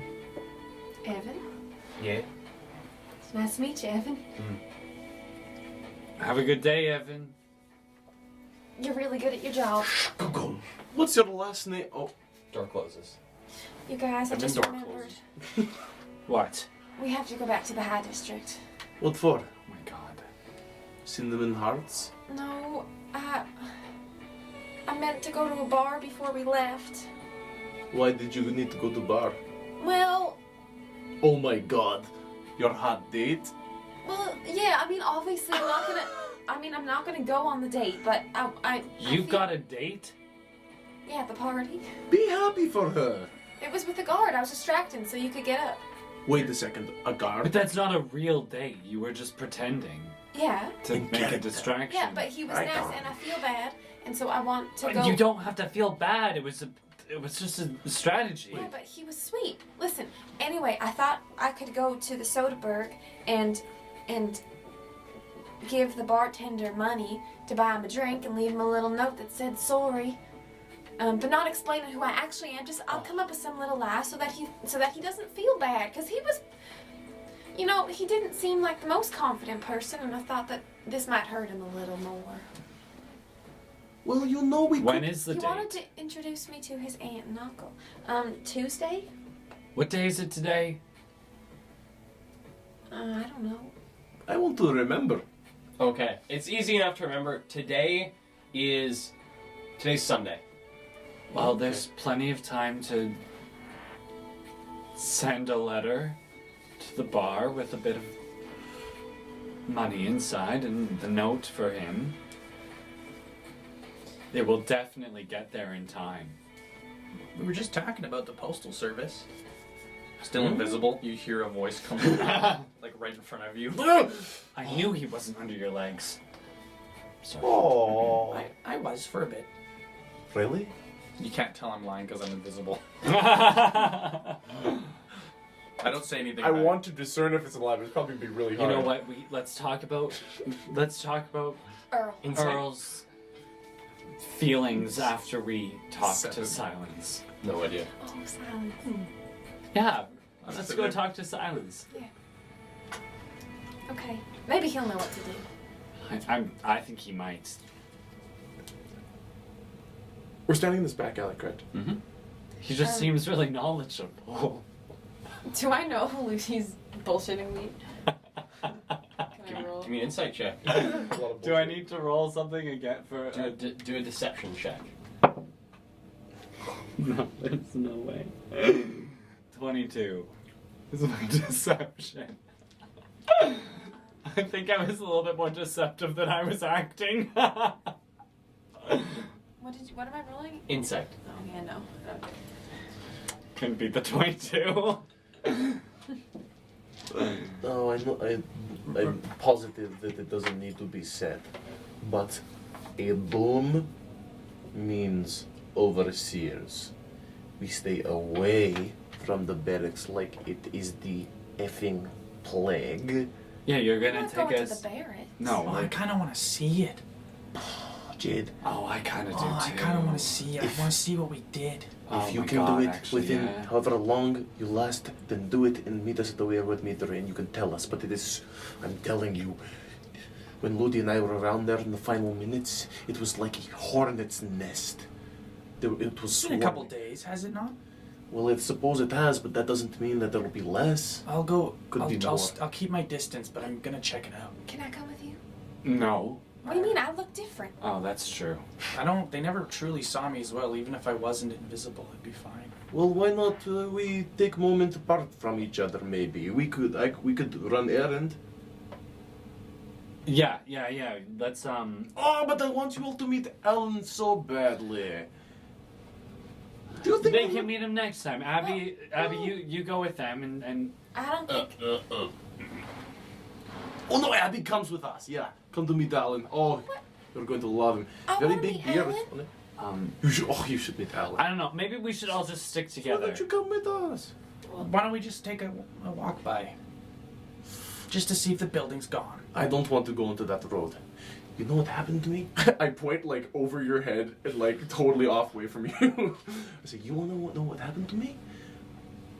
I cast blackness. You know, the thing we both can do. The shared gift. And they exclaimed and pointed at me. Aberrant. If I shot them with bolts. but they can't see you right now. Yeah, that's true. But even if they did, I kept my hood up. But if they see me, If they see you, I'm not going anywhere near that place. How about we just agree? I'm gonna look at my pocket watch. What time is it? Looking at the pocket watch, it is now about 10:36. What do you say we meet at the Weirwood meeting? I really think it's best we all stay together. I was just thinking when I thought about it, maybe we shouldn't go yet. Maybe we should wait and go afterwards because I don't know about this stone thing, and maybe it has like some sort of alarm aura. Let's just get it. Let's get it to silence. We'll do all this stuff later. Can you wait? I don't mind. Wait, are we going to Alan first and then to Silence? No, Because we have Silence some time first. to kill, Let's go right? see Silence. Let's go. What time is it? It's oh, got to be close to noon, it's right? 10:30, so yeah, an hour and a half. We could have drinks for an hour. Yeah. Or we could Like go a meet look and at a greet. building that blew up. Tell you what, you go. I'll go and be at the Weirwood. How close is it to the barracks? Let's stick together. We could go meet Calm Alan quickly. down. Weirwood's about a 15-minute walk away from where the barracks were. I'm just gonna do a walk by. I'm invisible. I'll meet you guys there. I'm just gonna walk by it just to see what happened. And then I'll tell you. I'll meet you there. It'll be no time at all. Will you please come with us? We can Why? do it later. Why? Why is it such a big deal? He's invisible now. You don't even know where I am. And then I do a little. I'm gonna like sneak walk around him and push the back of his knee. You know, to like make someone trip. All right, give me a dexterity saving throw there, Ludi. How close is Rex to me? Pretty close. You're standing right next to me? Yeah.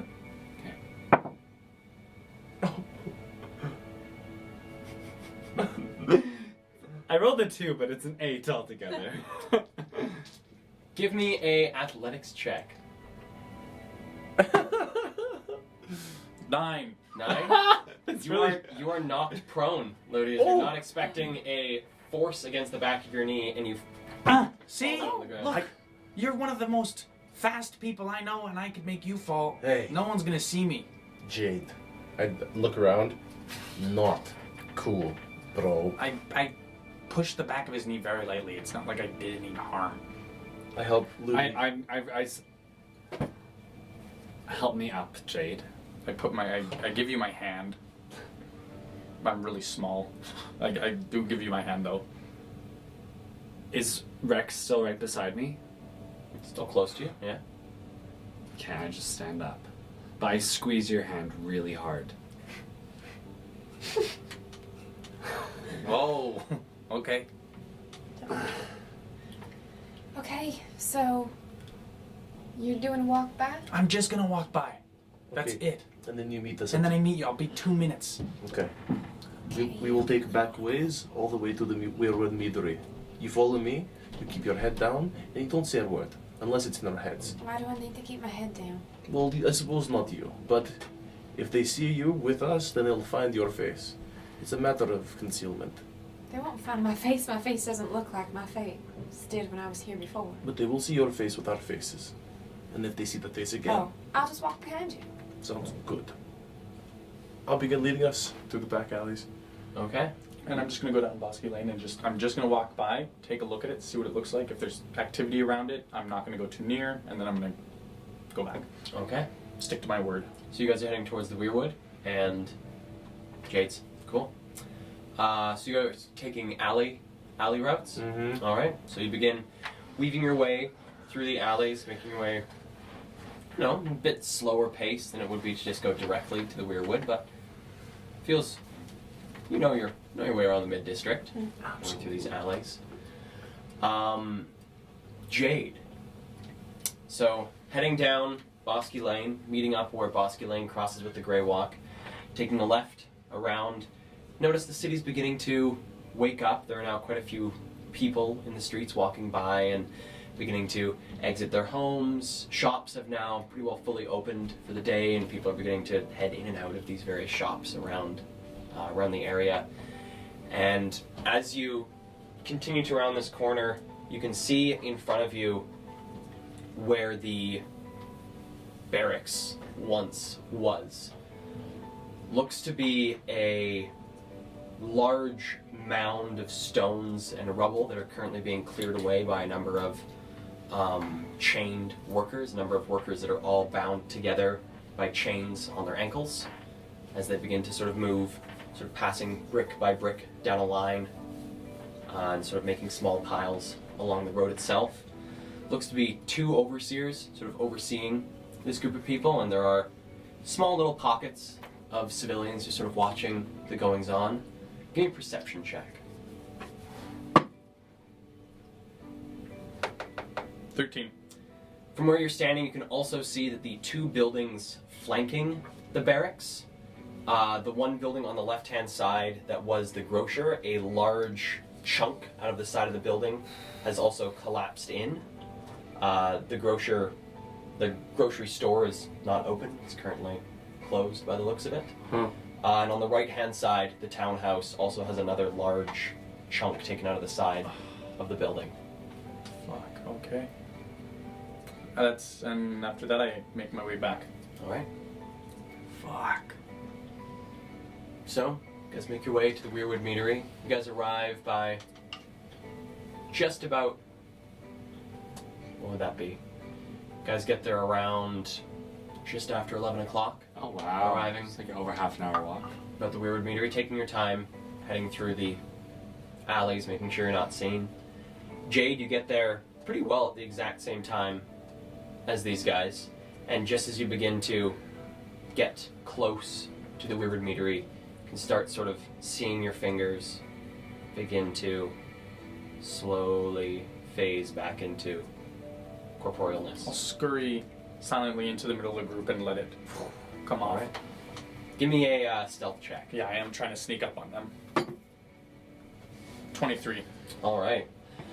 So you guys, as you walk together, Rex now leading you dead towards the Weirwood Meadery. Its neon sign sort of flickering gently. Guys do not notice until there's suddenly a small halfling in the middle of the group. You guys sort of looking around, watching various people walking about, and suddenly looking at the center of the group, Jade is now just in there, sort of looking up at you guys. Hey everyone. Hey. Do you want to talk about what you saw inside? Yeah. Okay, open the door. Okay. Opening the door into the Weirwood Meadery. Again, familiar sight of this long bar. Doreen standing at the bar, cleaning various mugs, gives you a smile and a nod as you come in. The place is occupied, not busy. There are probably about 5 or 6 different tables, ranging from one patron to some tables of 4, sitting and quietly enjoying drinks and conversation. I walk up to Doreen. All right. Well, good day. How are you doing? I'm well, thank you. If I wanted to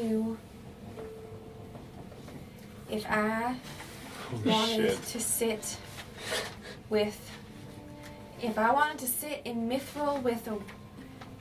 I approach It's gone. next to Isla.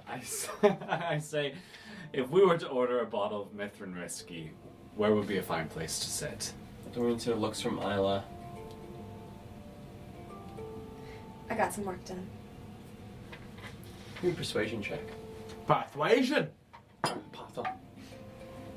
I'm good at that. 23.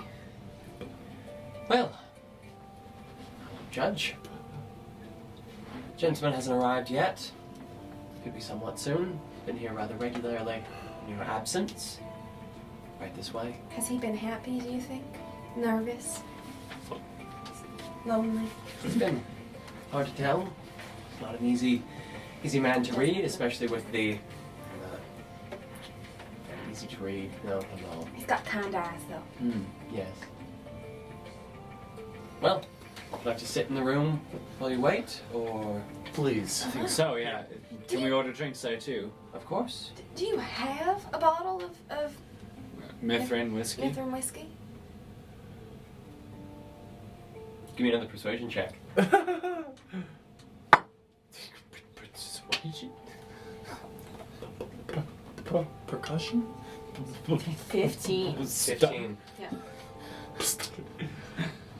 Yes. Is Not it? for consumption? Why am I under the impression that it tastes like cherries? Yeah, Kel, why is that? I do I'm not. talking to Doreen. Oh. I do not know why you would be under the impression that it tastes like cherries. I just have sorry. this image of it being like juicy and not like whiskey at all. Ludi, I just think we missed something here. Did you say it's not for consumption? Is it poison? Wait. No. Why would you have whiskey that you can't drink? It's the only bottle left. Of Of whiskey? Mithrin. This has got to be a pretty low-key bar. Like ever? Well, at least that I know of. Might be some scattered about the rest of Liramar, but yes, as far as I'm concerned. Sorry, Liamar is the name of like the province. That we're Liramar is like the southern landmass. So there's Liramar and then Stalgard is separated by the in. Okay. In the rest of Liamar, Liramar. in the rest of Liramar, in all of Liramar, Yes. Could I buy a glass? Unfortunately, it's not for it's consumption. like a historical artifact. That must What? be worth. Does a Ludi pretty know penny. about the lost city of Worth quite a bit. Mithrir? Hence why it's not brought out. We all just know about the lost city of Mithrir, right? No? Not really. It's not common historical knowledge? Do I know about it? Give me a history check. Oh, I don't know about it. 5. Nope. I do, though. There's a man in the tailor shop where I bought the coats for the boys told me about it. You did. I was there too. You guys know about it. Well, do you have anything that's as good as Mithrin whiskey? Well, Buxom Baron, pretty close second. Is it just like normal whiskey, though? Well, it is one of the few companies. What has Why? Salon's been drinking while he's here? Well, Silence, he's man of very few words, and as I've come to realize, very few drinks as well. He's been mostly enjoying some of the wines, trying some of the various, specifically the stuff from the New Eden breweries themselves. He's more interested in our culture here as a foreigner. He's a foreigner. Yes? I didn't know that. Do you know where he's from?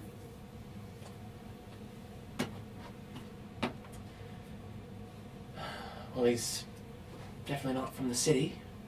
But besides that, he hasn't been very, descriptive of where he came from. Just do they have little bowls of nibblies like you do in bars on the? The little bar nuts? Yeah. Mhm. Well, I'm just gonna peer forward and see what's in the bowls. Alright, looking forward into the bowls. The majority of them seem to have various, like, dried fruits and sort of a mixture of dried fruits and nuts. One of them looks to have these little bits of what looks to be like a baked, sort of like wheat treat. Wheat treat. But unfortunately, no cinnamon hearts. Thank you, Doreen. Can I go into the room?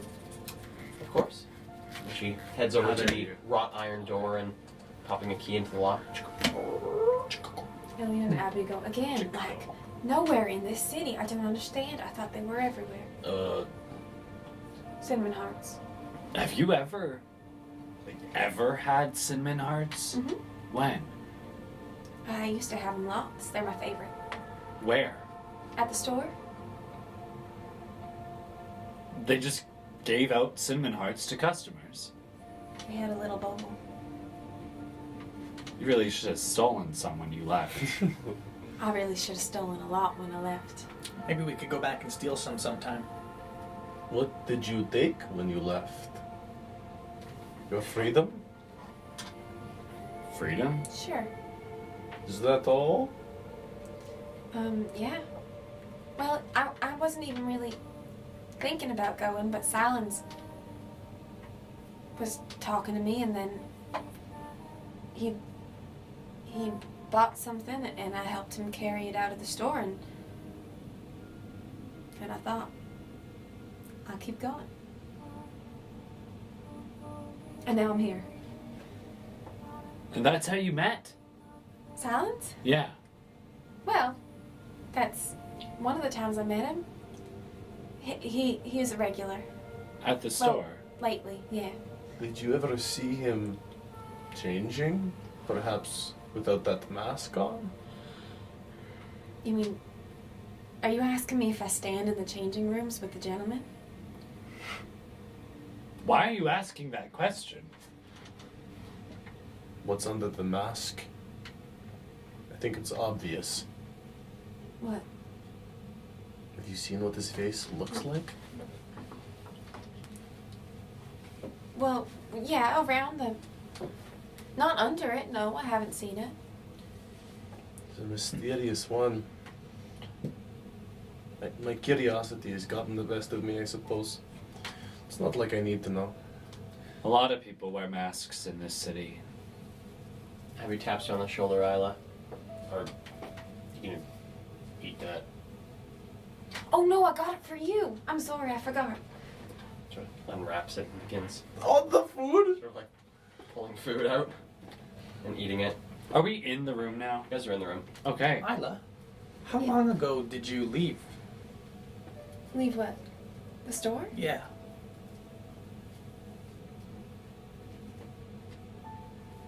How long have we been together? Like 4 or 5 days? Oh my god. Okay, like Oh my god.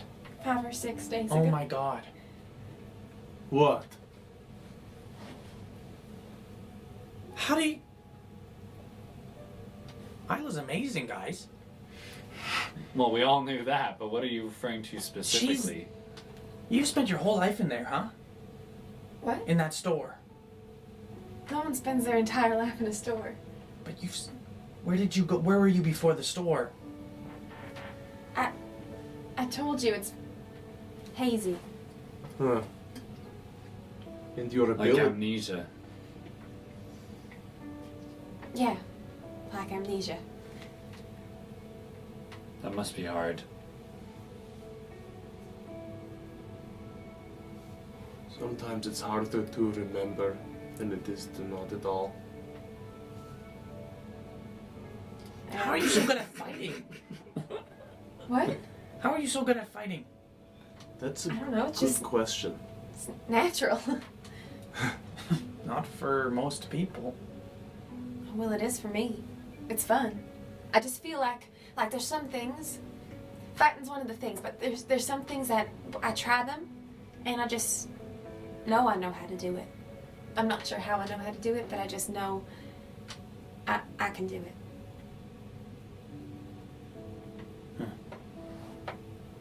Abby, as he continues to eat this food, pulls something out.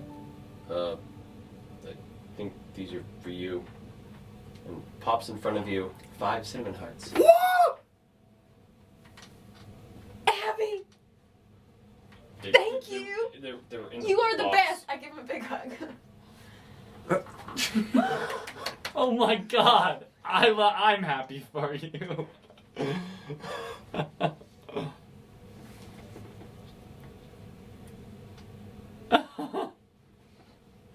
After a while I of sitting there and chatting, hear the door open. Silence walks in, closes the door behind him. Well, good to see that we're all alive and well. Walks further into the room. I trust the job went well. You've been so proud of us. We did really good. I heard some things happened at the manor. You wouldn't have anything to do with that, would you? No. Well, it wasn't our fault. We didn't cause the problems, but we did stumble on them. There was like this freaky guy with big tall, and he was like into everyone's heads, and then people were having visions, and all these partiers were like smacking each other with chairs, and apparently Jade said it was a bloodbath when he came through, and we went down into the basement because the thing was in the basement. We had to go in this like elevator, and we climbed in through the closet, and we closed the doors of the closet, and we all squeezed in really tight, and then we went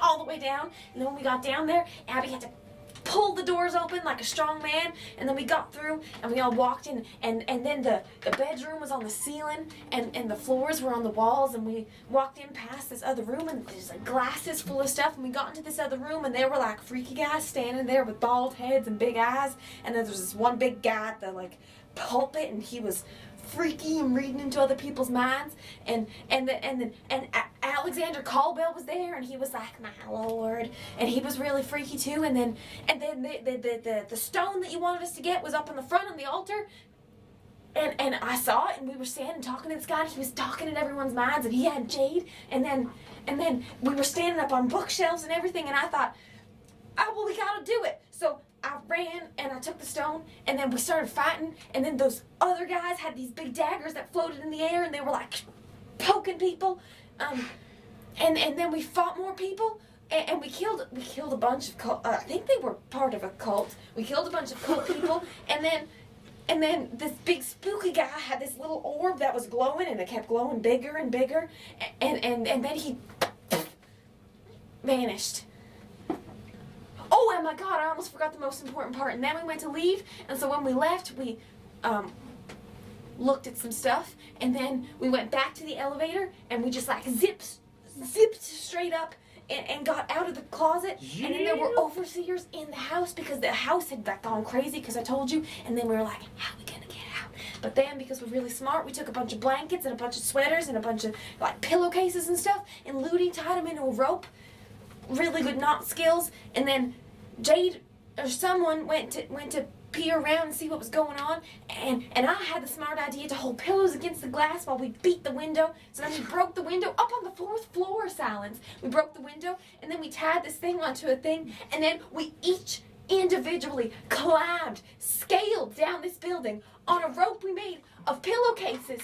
Down, I was in a ball gown, and we scaled down this building, arm after arm, all the way down, but then our rope wasn't long enough, so we had to shimmy off on these little drains and hold on halfway up, and then Ludi took the rope, doubled it back, brought it down, and he climbed down, and then he reattached it down, and then we went to the bottom, and we were going person by person, and it was going fine, but then, Salins, it was my turn, and I was on the rope, and it was really slippery, and I told you, I was in a ball gown, and heels are not great for climbing down a roof, and I fell.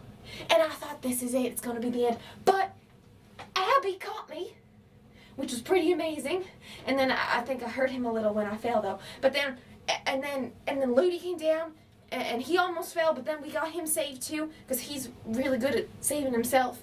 And then we got down, and we all brushed ourselves off, cool as cucumbers, and we left. That's exactly what happened, actually. Yeah. Yeah. That's about it. I went through the house because I didn't want to climb out the window, and I saw blood and people had been murdered in various ways. So What we think happened is when So you have the artifact? Abby. yes. Abby goes in the bag and pulls out this large, like, obsidian rock covered with these etheric deposits. I wrap my arm around yours. Well. Let's cuddle up. From what my sources have told me in the High District, no one has any idea the archive was entered at all during the night. So, you all have not only succeeded in your task, but above and beyond.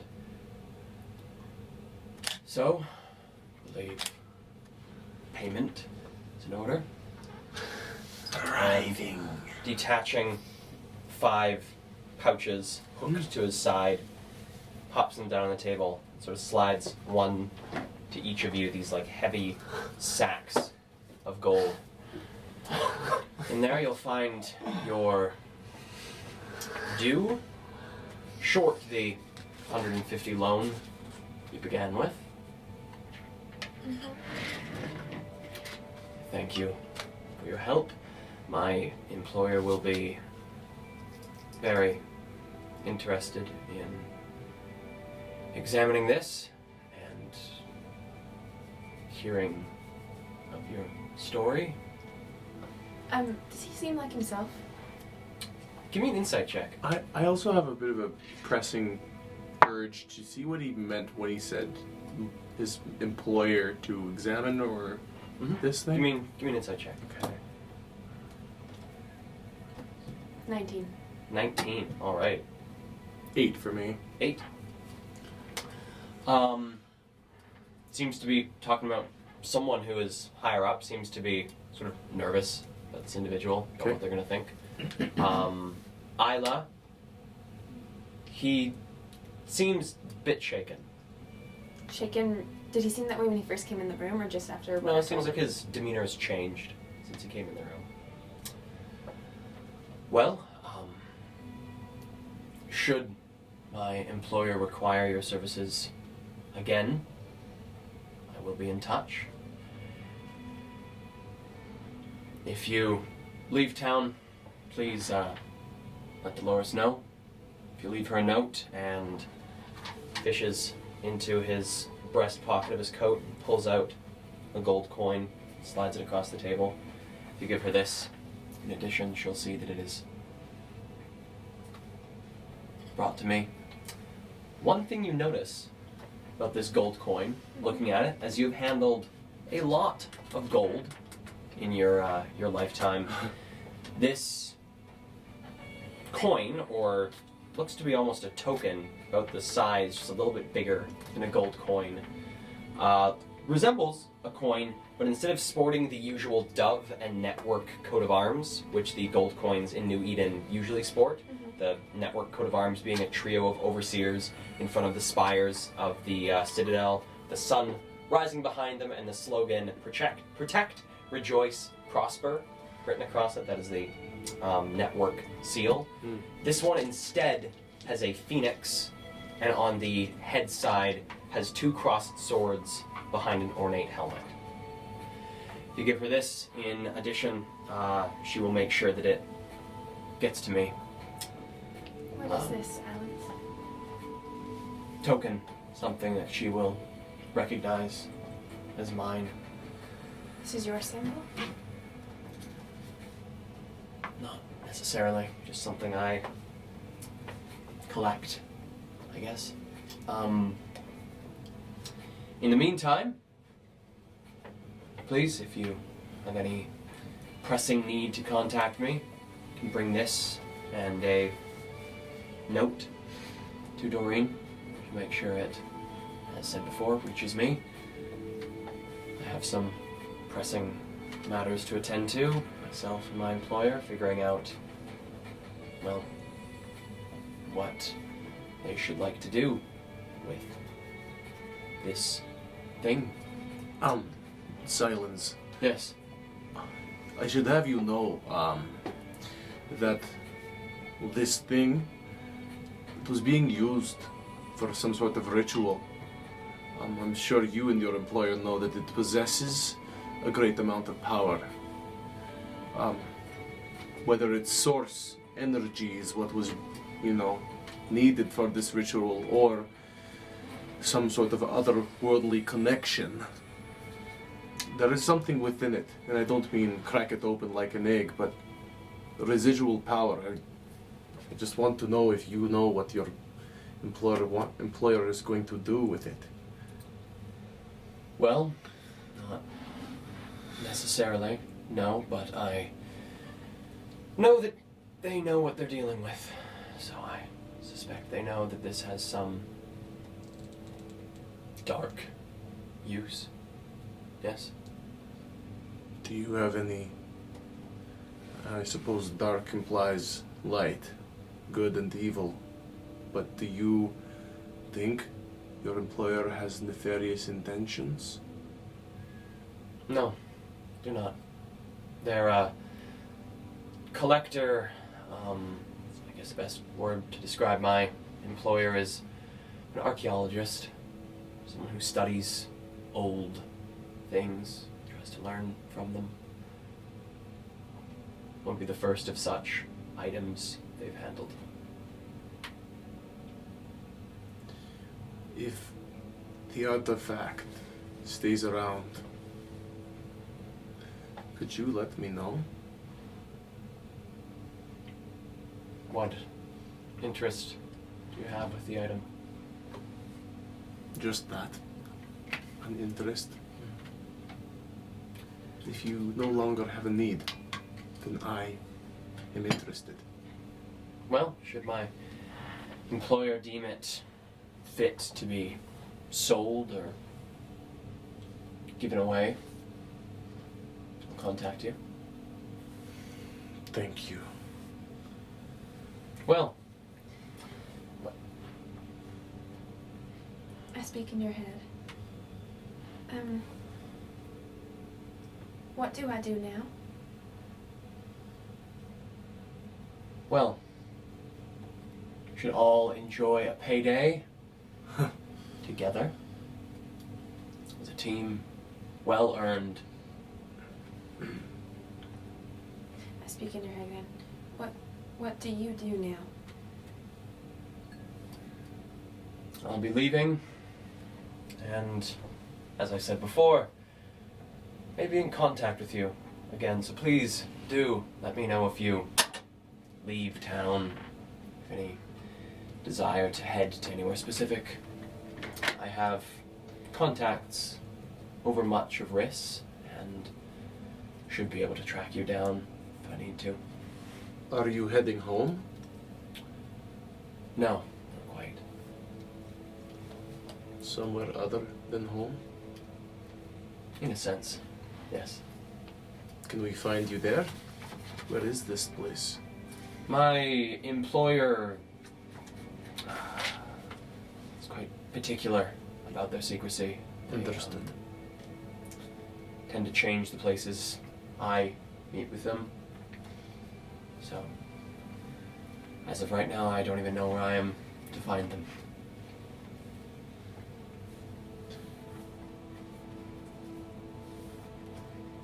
Well, enjoy the money. Hope it is well spent. And please, keep yourselves out of trouble. I've seen some, well, recognizable figures on some overseer posters of late.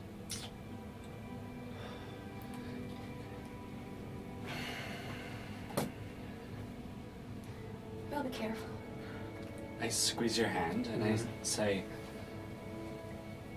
Silence, could I have could Rex and I have a private word with you? I'm sorry.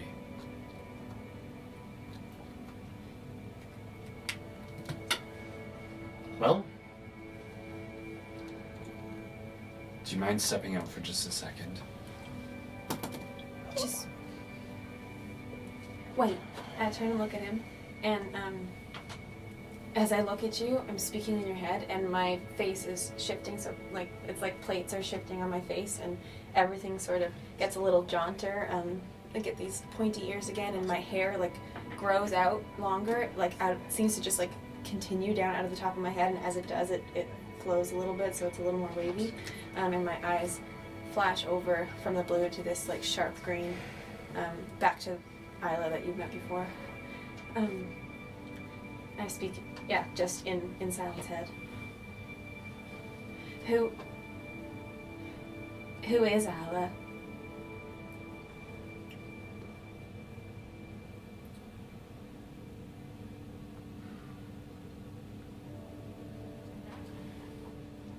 well, I'll probably more with you. Sort of motions for you guys to leave.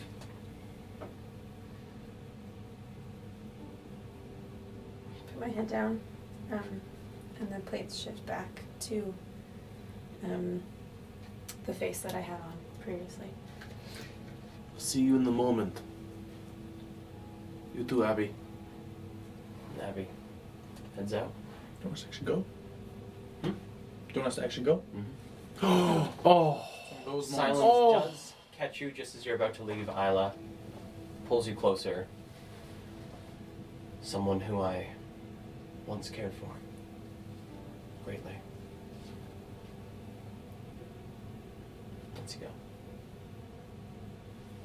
All right, and if you guys wouldn't mind stepping out briefly, we will call you back. So jealous.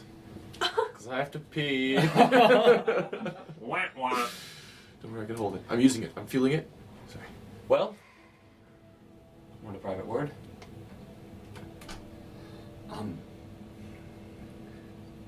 Do you know who Lily Loe is? Yes. Do you know if she's okay? She was at the party last night. I mean, do you know if she's safe? Names of the dead haven't come in yet. No. I hadn't even thought of that. I mean, is she safe at home? Could you find out for me?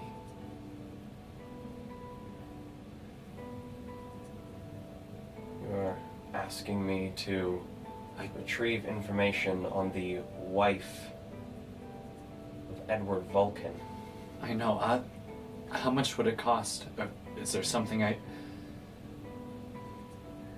The house is impenetrable. I hastily move over to a chair and kick it over as hard as I can, screaming out, "Fuck him!" It's not impenetrable.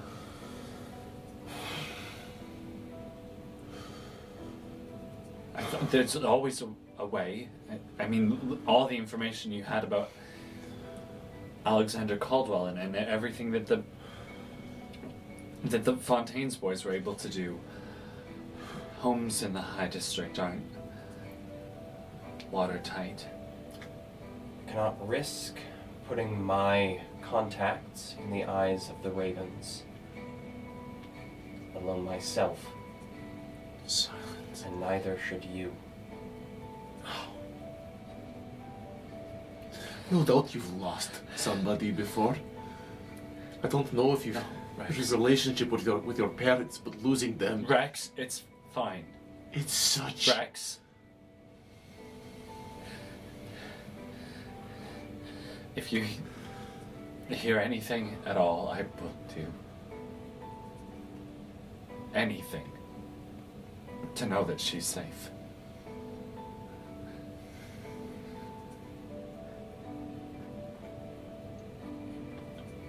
I'm sorry I asked. I didn't mean any disrespect.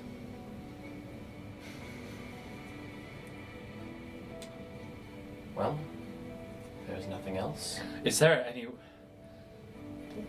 any way I could get a message to her or something? No.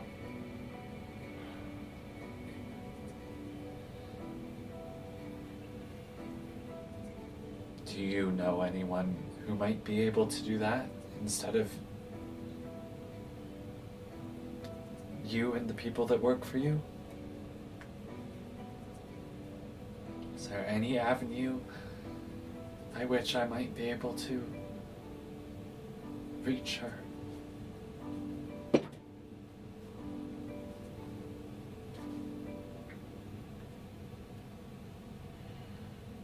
Please.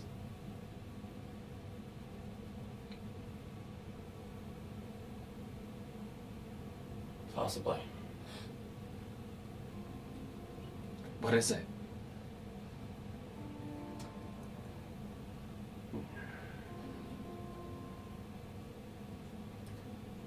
Goblin woman in the Black Emporium.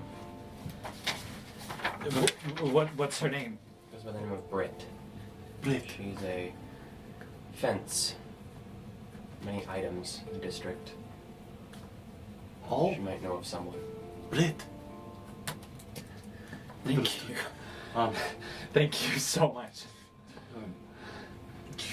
Only one person has ever left that house. It'd be good to keep your identity a secret.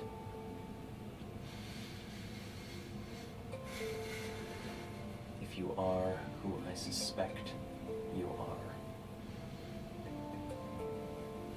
And I trust that you'll keep the secret safe, too. A lot of weight that secret holds. I can see.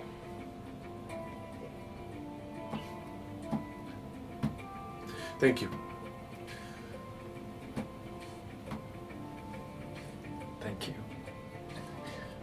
A goblin woman at the Black Emporium named Brit. Yes. I think I remember that. Yeah, I think. Yeah, I think I do too. This is good. Yeah. Thank you. And about what I said about the artifact. It's no big deal. I don't really care about it. It's just, if you no longer have a need for it, just let me know. I rush towards the door and I open it. Leave.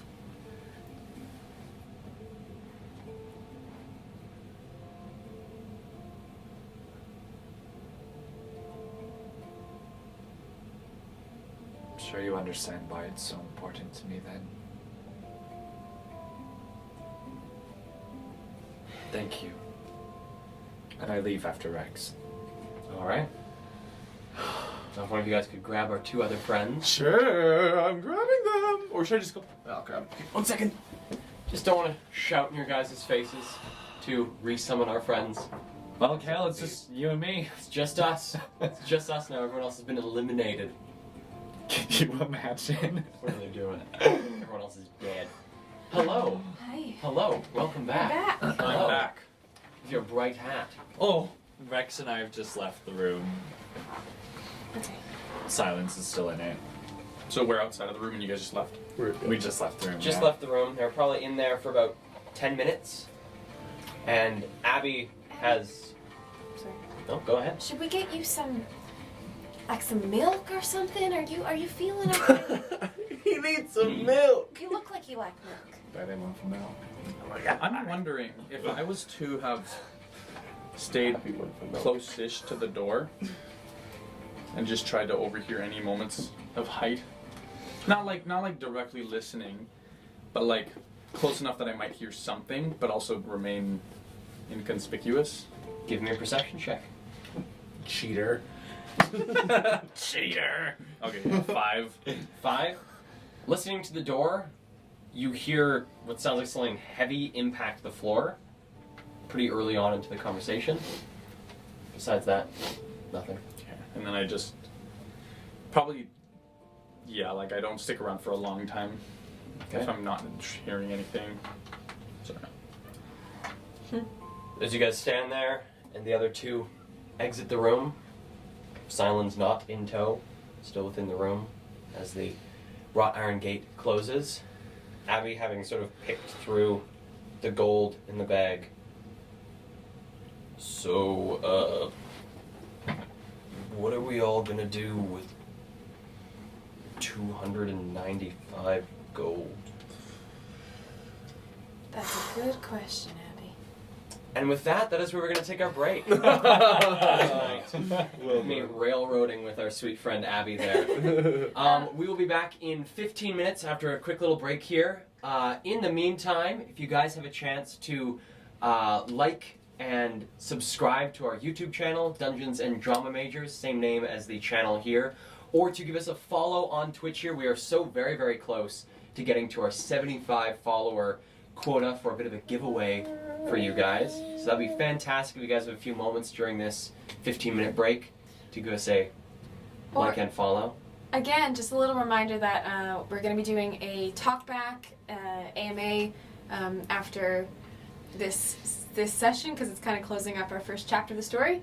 And so if you have any questions at all about any of the characters, anything for each of the players or for Kale, write in the chat, comment on our videos, DM us, whatever you want to do. Or you can also tweet with the hashtag Dungeons and Drama Majors. Yes. We'd love to hear from you. We have lots to talk about, and so... Don't be afraid. We love you all. And with that, we will see you guys in 15 minutes.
Oh no! Press the buttons. Are we back? Oh. Hello and now we can see us. Hello and welcome back to Dungeons and Drama Makers. Yeah! Off of our break, all of us emptied bladders and substantially fed. I'm filling it back up. So we are picking up the party having discovered that now each of them have 295 gold to spend how they wish. Woohoo! What would you guys like to do? I hold the bag in my hands, and I like feel each coin through the material of the bag, and I say, for some reason, I can't believe Silence actually filled this fully with gilded doves. Could he have not just painted them? I mean, I won't mind, but fool's gold or not, this is an obscene amount of money for normal people. I mean, it's like a really nice suit. Right? Well, it's true. But can net us some serious distance, I think. Really? I'm not saying leaving the city Wait, unless you mean here? Middle District. Middle Oh District. yeah, I tell you. In fact, I've had my eye on a little something, a little vroom vroom, if you know what I mean. I do not. Oh, oh. Have you never heard of the steam cycles? Oh, I mean, I've heard of them. You have one? No, I don't have one. However, it's been a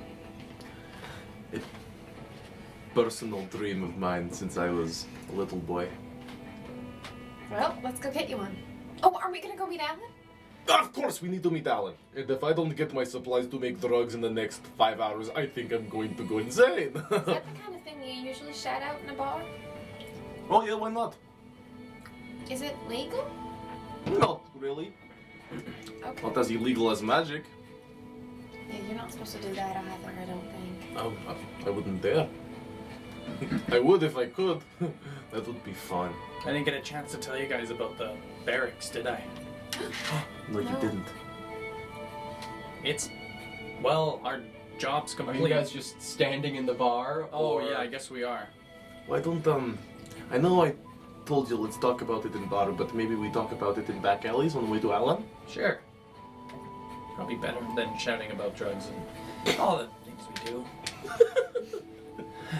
Yeah, then I'll start guiding the party towards the usual place where Alan hangs, which is I imagine nearby my old pad. Mm-hmm.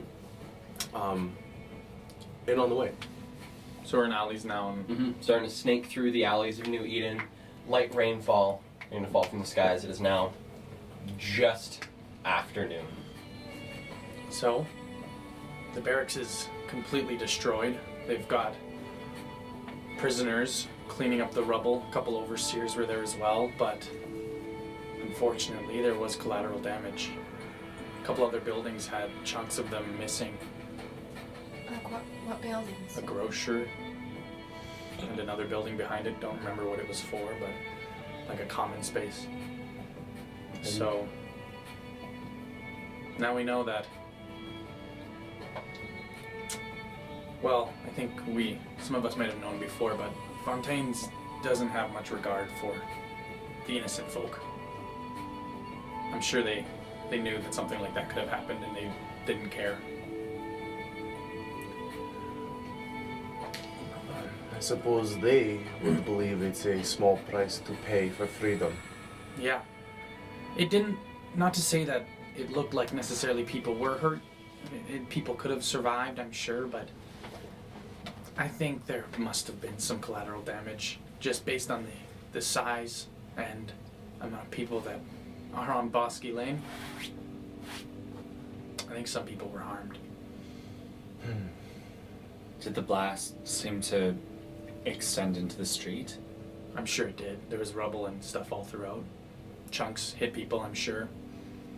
Debris. Well, it's out of our hands. Yeah.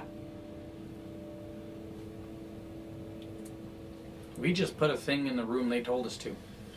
Sigil sure can make a big boom. At least we know that there's somebody who can provide us with something like that if we need in the future. Hopefully we never do. Well, My goodness. what? Sigil gave us a sigil. Do you think he named it after himself? I think Sigil might be a nickname. You know how they call me Creates them. Rex? Yeah. Dragonborn for king. Dragonborn for King is your nickname? No. Hey, Dragonborn for King. Everybody is really just calling me king. And maybe one day, if they persist, you'll see me atop the throne. The throne of New Eden? Isn't there a throne? Is there a throne at the Citadel? Give me a history check. I was under the impression there is a king and they get to sit on the throne. It's not the king, it's Archduchess. 22. There is a throne. Yeah, there's a throne. Maybe one day you'll sit atop the throne. Don't patronize me, Lodi. A man can dream. He certainly can. Imagine what it's like. I like that. King. King Rex. But Rex is king, right? King. King, king. Or maybe King Murgulax. It's but a pipe dream. But my dreams come true. Most of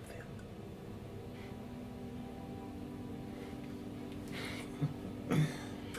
So, snaking through these alleys, about 15 minutes pass as you guys are making your way through these alleys, passing by pairs of individuals sort of leaned up against walls, talking to each other, cutting through streets every so often, watching the bustle of the city begin to fill the streets themselves. And after a short while, you reach the spot where you usually meet with Alan. Large alleyway coming off of one of these, I guess that'd be the northern streets of the mid-district. If I recall correctly, it's next to a compost bin. It is next to a compost bin. That's what I thought. Okay. And coming up, you see a very familiar, slightly balding dwarf, sort of leaned up against the compost bin. Is he wearing a trench coat like mine? He's wearing a pretty ratty trench coat, but he's wearing a trench coat. Okay. And is there anybody in this back alley aside from us right now? Aside from you guys and this dwarf leaned up against, it's just you guys. So I want to get within about 20 feet, and then 30 feet away from me, so 10 feet away from him, I want to cast Minor Illusion. So I say, under my breath as I point, Zulmegot. And then right 10 feet beside him, you hear a voice that goes, "Hey, Melonhead!" You see this dwarf sort of look over. Oh, you going, Melonhead?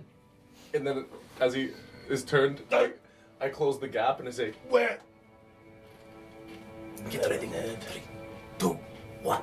And then I just jump out and like with a gnarled and like ghastly face, I go, "Rah!" Give me a performance check. Okay.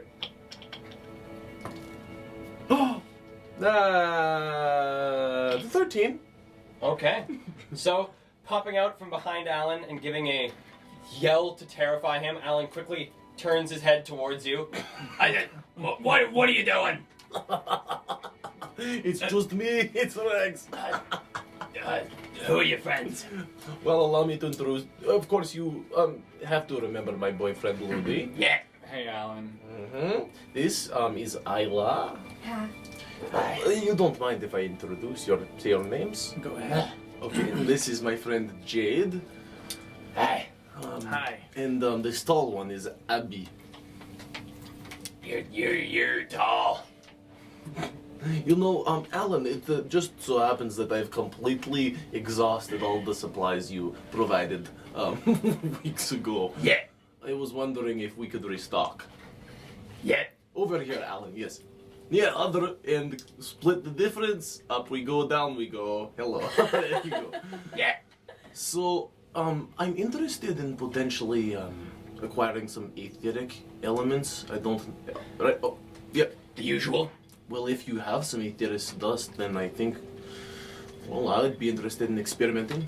Well, and he sort of stands himself up, puts his hands up on top of this compost bin, pulls himself up on top of the compost bin. Aetheric dust. Yeah. Good. And just dives headfirst into this compost bin, and you sort of watch as like bits of food and things get thrown backwards as he starts to sort of burrow his way down You know, into the Ludi, compost pile. I see why you say slimy. After spending some time in the High District, Yeah, absolutely, right? What the hell is this guy? The sound of like what sounds like hands scraping metal and like some grunts from inside of the compost bin. oh, also, you know, the usual for lax, of course.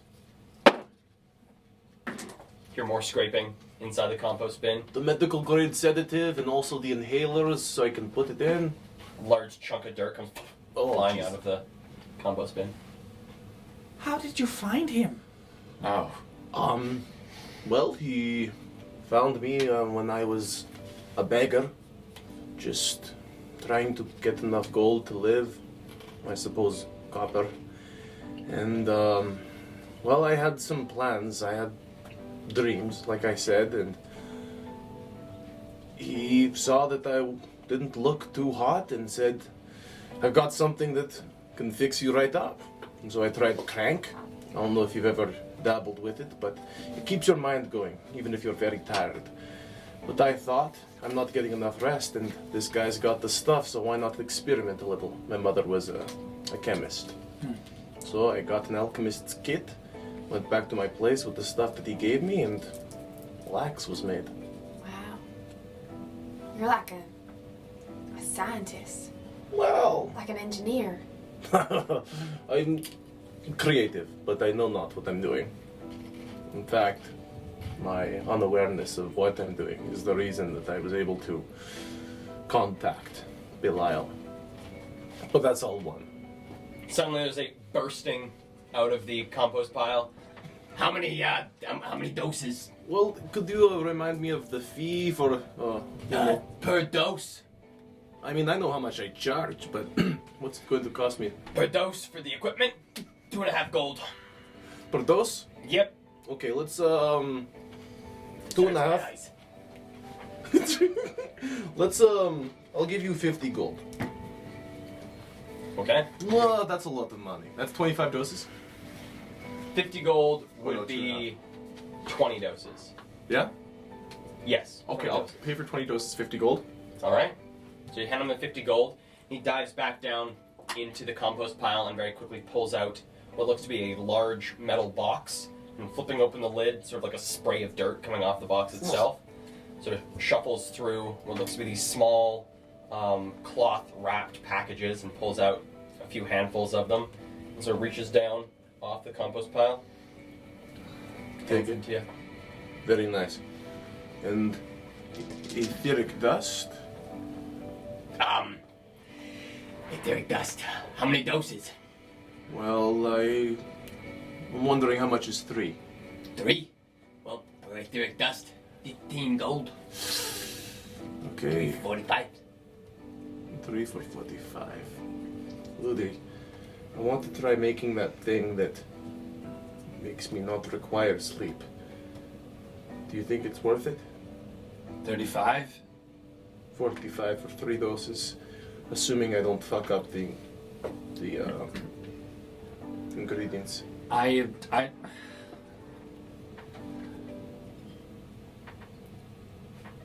What? personally, I don't think it's worth it. Okay. However, I don't think it matters what I think. I think Well- you should get it if you want. Well, it's not for me. It's just you're a business partner. I want to know if you. My money is your money. My money is I think for 3 doses. Me too. At that rate, I It's think it's too expensive per dose. We'll do 3 for 30. How about that? I come back all the time. I could have died where I went, and I'm still coming back to you, Alan. God knows why. Give me a persuasion check. Cool. Shit, I'm cocked. Oh yes! 24. 37.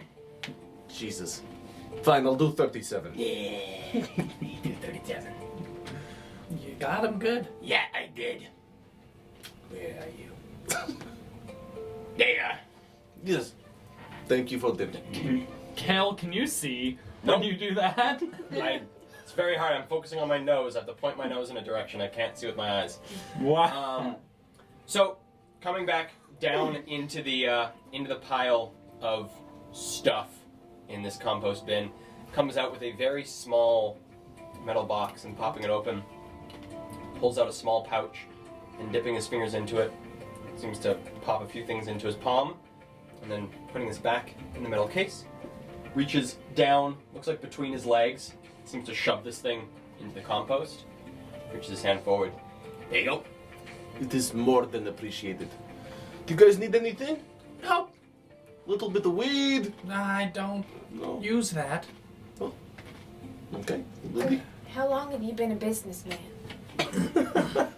Well, about as long as my eyes are crossed.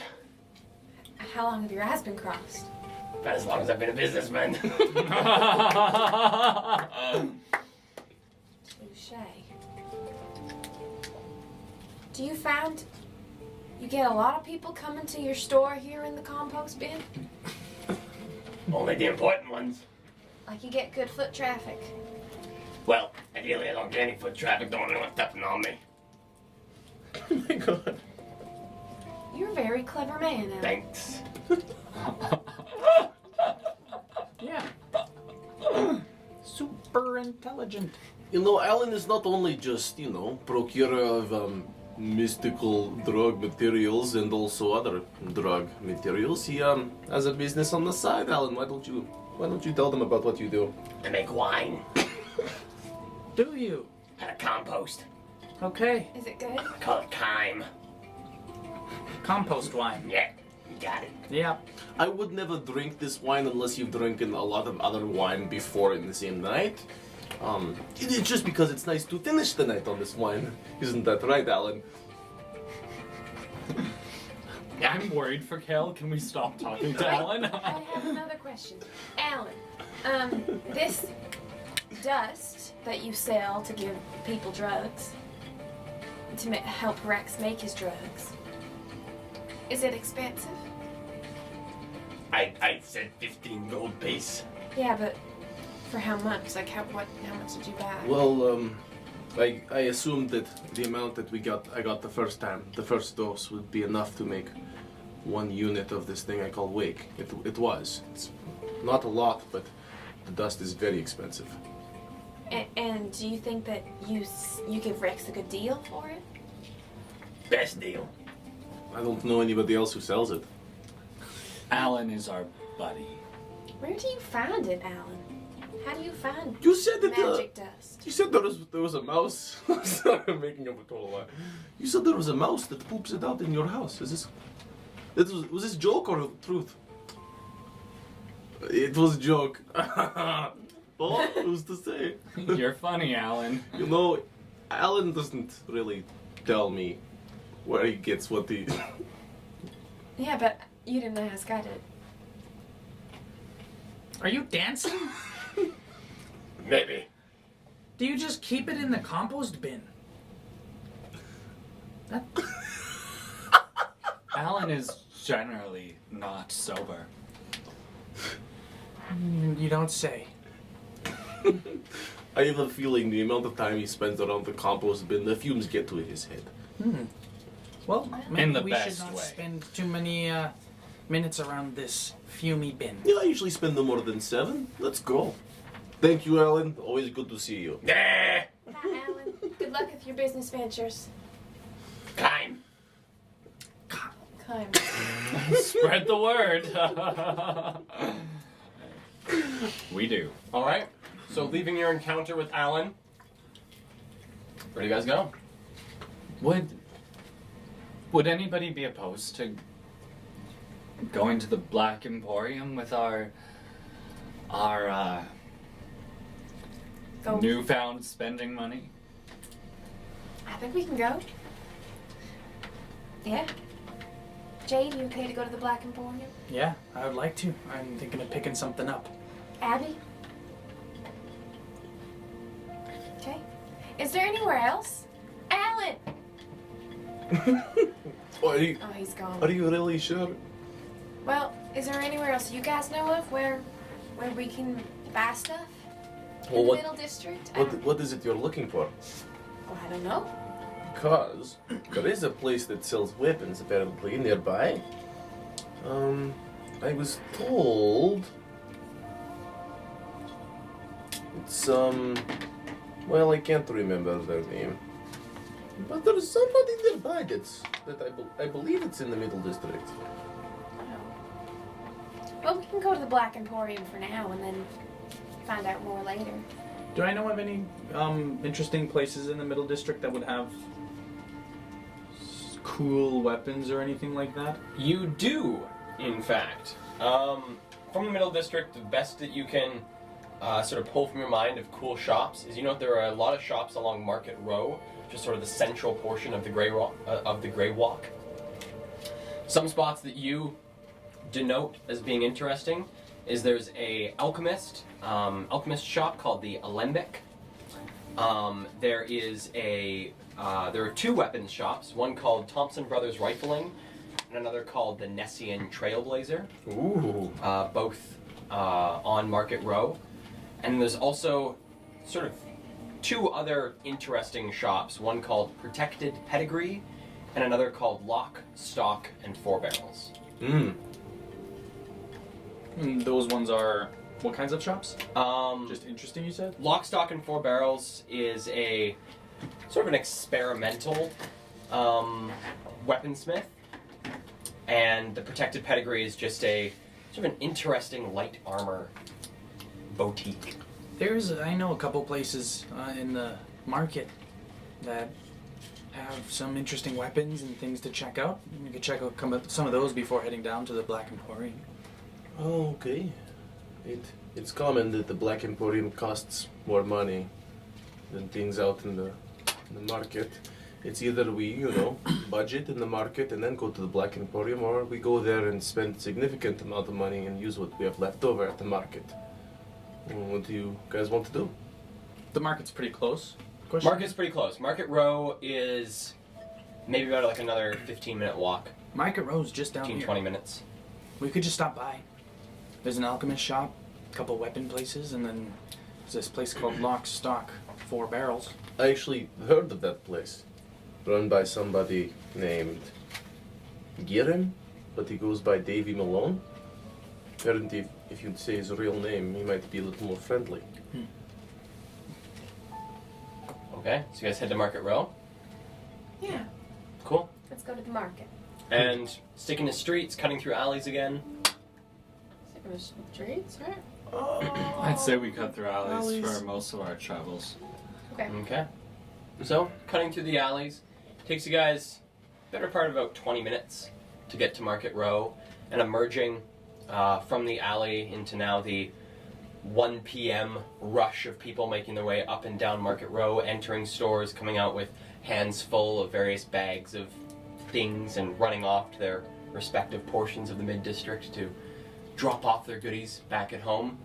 You guys find yourself in the very opulent and busy market district known as Market Row. All of you give me a perception check. Love to. Reroll natural ones. Ooh, lucky. Ooh! There's the number I always talk about. Is that an 18? Yeah. There it is. A 16. 16? 13. 13. That's a 16 though, because 16? I'm bad at perceiving. That is a 14. What are we doing? Perception? Perception. 17. Oh, So 17, 16, 16. 16. 13. Alrighty, so you guys entering Market Row, there are a handful, actually more than a handful, a large number of stores that you can all see their various advertisements out front. What looks to be these sort of triangular boards placed outside of some of the larger shops to try and bring people in by advertising out in the street. These stores are Helga's Herbaceous Remedies, Ew. The Alembic, Foundry Made, Thompson Brothers Rifling, Nessian Trailblazer, Powder Works, Lock, Stock, and Four Barrels, Protected Pedigree, the Prime Tech Imaginarium, and the Cornucopia General Goods. Well, do you guys want to go weapons shopping? Yeah. Can we go to Lock Stock? I'll come with you. Do I know what the Prime Tech Imaginarium is? You have never been in the Prime Tech Do I have Imaginarium. like any idea what they sell or what it might be? It's likely somehow connected to Prime Tech. I've always wanted to go to the Prime Tech Imaginarium. I've heard it's pretty bad. What? It's called an Imaginarium. That's literally the only reason I want to go. What I've could an heard it- Imaginarium be? Can we go? I've heard it doesn't live up to its title at all, actually. Oh, well, seeing is believing. You guys know what that would be supporting if you spent money there, right? I just want to check it out. You guys do know Prime Tech is the people who create these machines. And I lower my voice to the Hunters, Overseer's Armor. I do know that. I still want to see what an Imaginarium is. I'm not opposed to going in, just knowing our gold is going straight to the people that... Oh, I don't want to buy anything. Maybe there's something really cool, though, that we can use against them. Maybe, yeah, who knows? Or maybe we can learn something. And remember, Maybe they have a display about the latest technology or whatever. you don't have to buy everything we want. Let's go Some look at things it. can't be bought. I'm gonna look at it. Oh. I pretend to steal the air. Well, let's go to Lock, Stock, and Four Barrels first, or Yeah. a few gun buffs. Well, you know. I have a question. Yes. Being a sorcerer, what kind of guns can I use? As a sorcerer, you can use pistol weapons. So things like the flintlock, the dragoon, the derringer, things like a pepper box, things you can use. The pepper So- box is like... A pepper box has a reload of 3 and a misfire of 3. Okay, cool. Oh, so you can shoot it 3 times? Shoot it 3 times before needing to use a bonus action or an action to reload it. Great. Let's check it out. Mhm. So we go to Lock, Stock, and Four Barrels. All right. So heading over to Lock, Stock, and Four Barrels, you guys enter a rather nice. I'm gonna change the music a bit here. Let's get something more interesting going. You guys enter pretty nice weapons shop. It's to be small display cases along either side of the shop itself, displaying various armaments. You see the owner of the shop looks to be a bit more elderly gnomish man standing at a desk, seems to be peering over a number of notes on this desk itself, and as you enter you hear the small dinging of a bell above you, and he looks up. Oh, hi. Welcome to Lock, Stock, and Four Barrels. How may I be of service? Are you Girim? I'm sorry, didn't quite hear that. Am I whom? I said, are you Girim? Glances about the store. I've been known to go by that name sometimes. Sometimes. Occasionally. What interests you with Giram?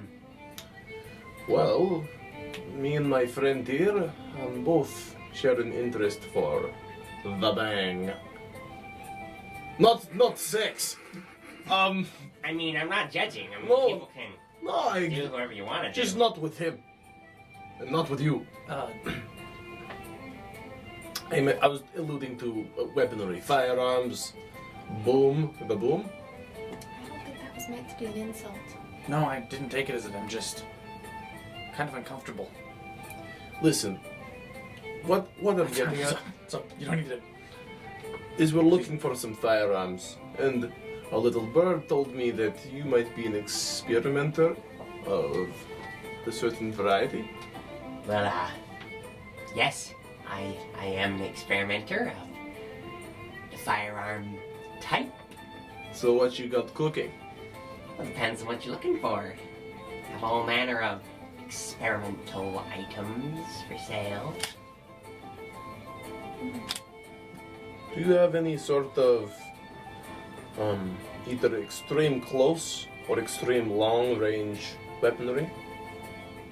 Extreme close or extreme long? Well, I do have this. And you see him just disappear behind the counter, and you hear some of the thumping of feet on the floor. You hear some of feet stepping. Again? Of feet stepping. And you hear what sounds like a panel of the wall sort of being pushed in and popping out. And you hear.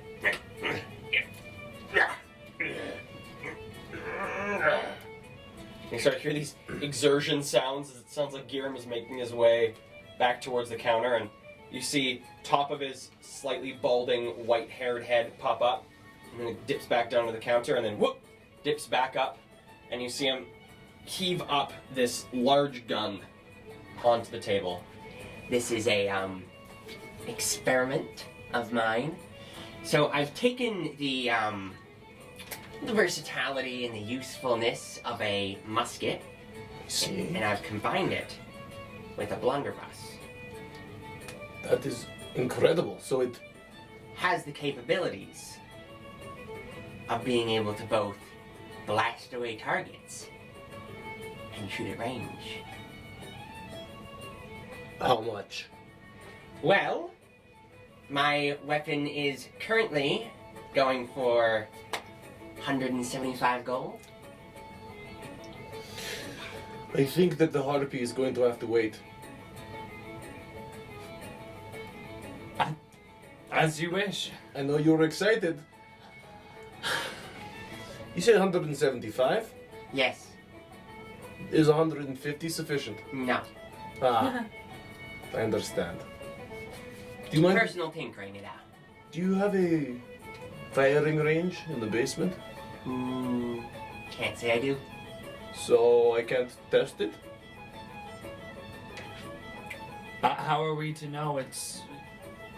Yes. Shoot. How many of these have you sold?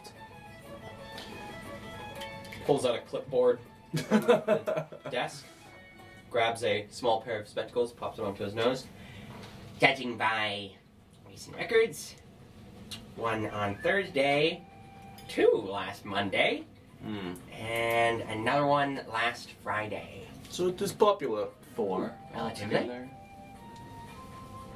And if I'm to be unsatisfied with its functionality, can I bring back for full refund?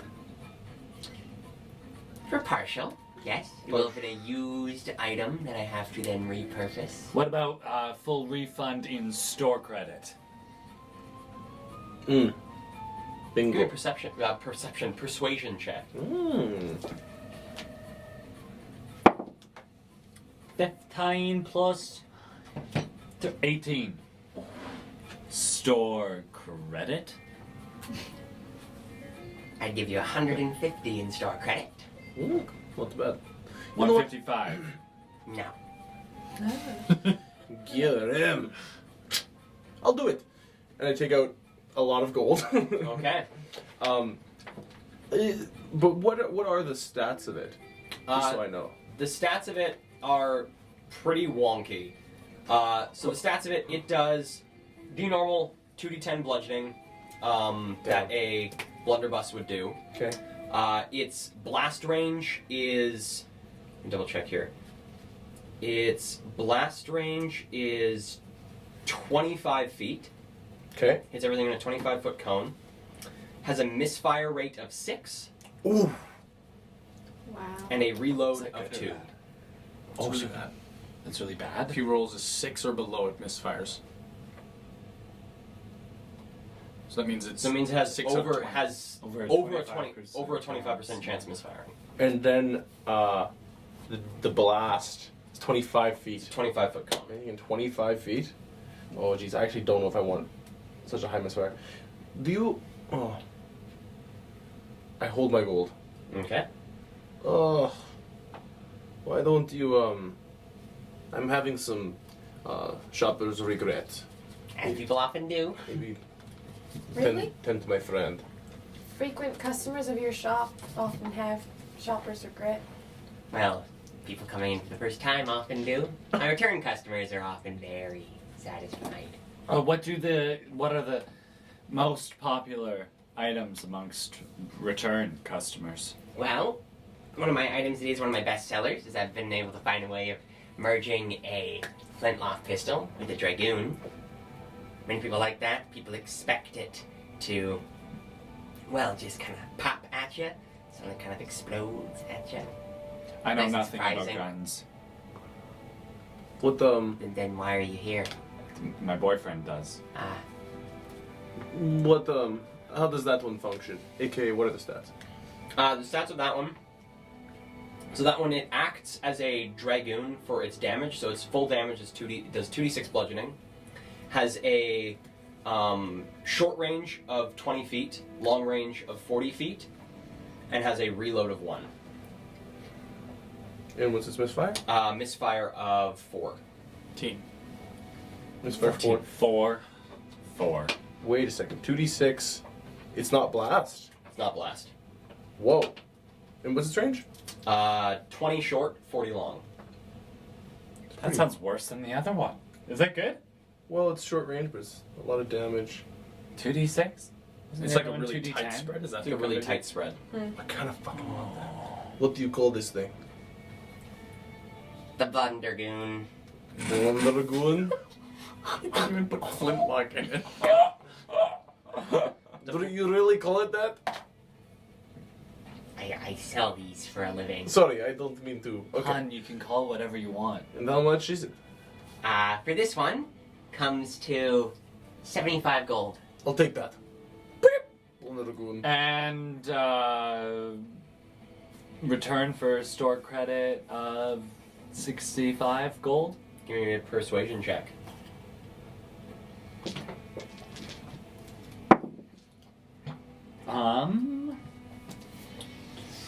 Oh, is that a 6 or a 9? Oh, it's 9 altogether. 9 altogether. Since this is one of my best sellers, I know it doesn't have any issues with it. Final sale. I accept. Do you have anything that's like a flintlock pistol but better?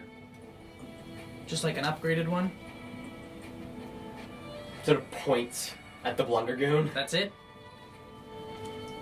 What else do you want? I'm just curious of what It's a else. flintlock and a dragoon. Okay. Good point. I guess I don't want that one. Do you have anything else? Kind of cool? Well, Looking down at the counter beside him, he sort of gives a kick out towards his left, and you hear something go. Reaches in, starts to sort of lean. See his form just sort of over to the side as he reaches down into something quite far down, and pulls out what looks to be a flintlock pistol that has had like a revolver cartridge fixed to it, so it has like a revolving cartridge onto it. this is a recent experiment, mixing a flintlock pistol with a revolver for added use. Give you some more shots. Does it have any negative side effects? Well, it does have a tendency to misfire a bit higher than other ones. What are the stats compared? So this one, so the normal stats with flintlock pistol is it's 1d6, 30, 60, light, reload 1, misfire 3. This one has same damage of 1d6, has a further range. This one has a range of 35 and 70. Its properties are also still light, has a reload of 4, and a misfire of 5. The other one's a misfire of 3. The other one's misfire of 3. So this one does pretty significantly increase the misfire. It also gives you 3 more shots without having to reload. Because the regular one has 1 shot. 1 shot, and this one has 4. How much is it? Well, this one is very similar to my Blundergoon. This one comes to 70 gold.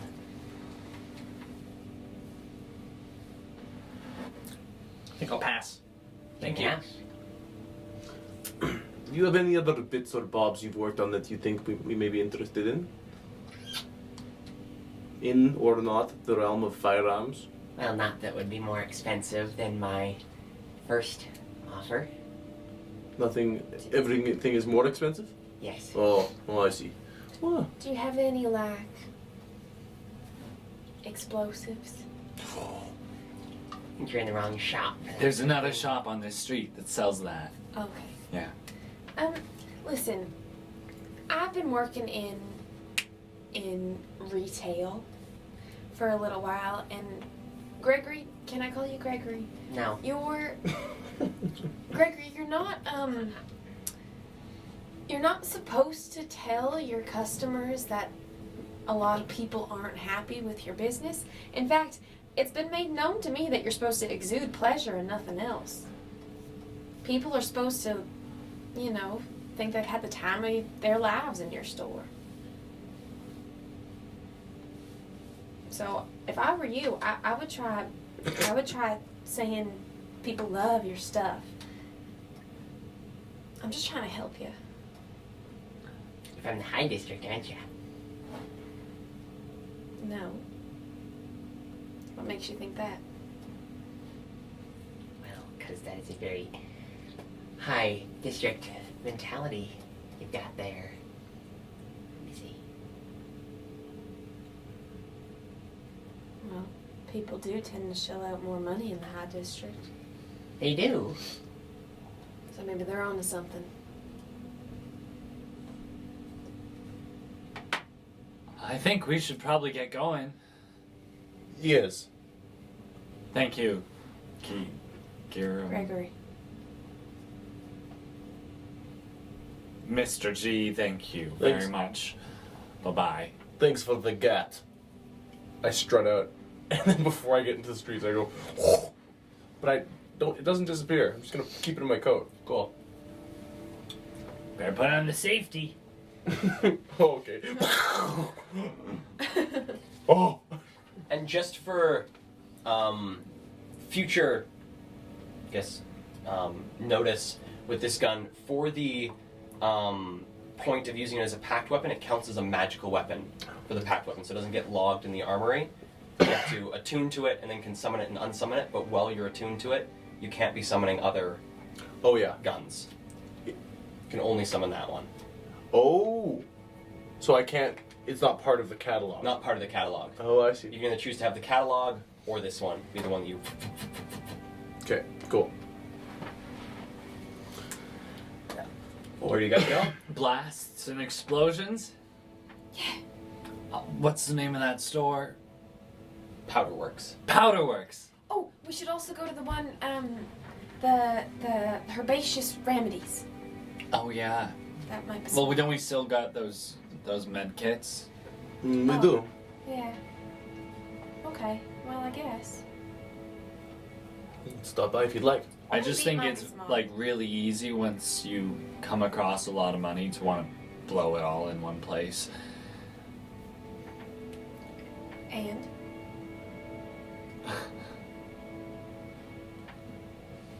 That's a very high district mentality. Missy. This but joke. And that's a very high district wallet that you're toting. We can go spend it. You interested in bombs? I just thought we seemed to get into some sticky situations, and things that blow up are always helpful, right? I suppose. Never thought of that before. It's true. Let's go. Didn't you say we're looking for trouble?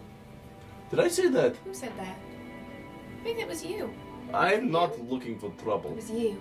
I would say you are looking for trouble in a lot of ways. I'm trying to avoid trouble more than get into it. I'm gonna go to the explosives. Okay. Yeah. We all go.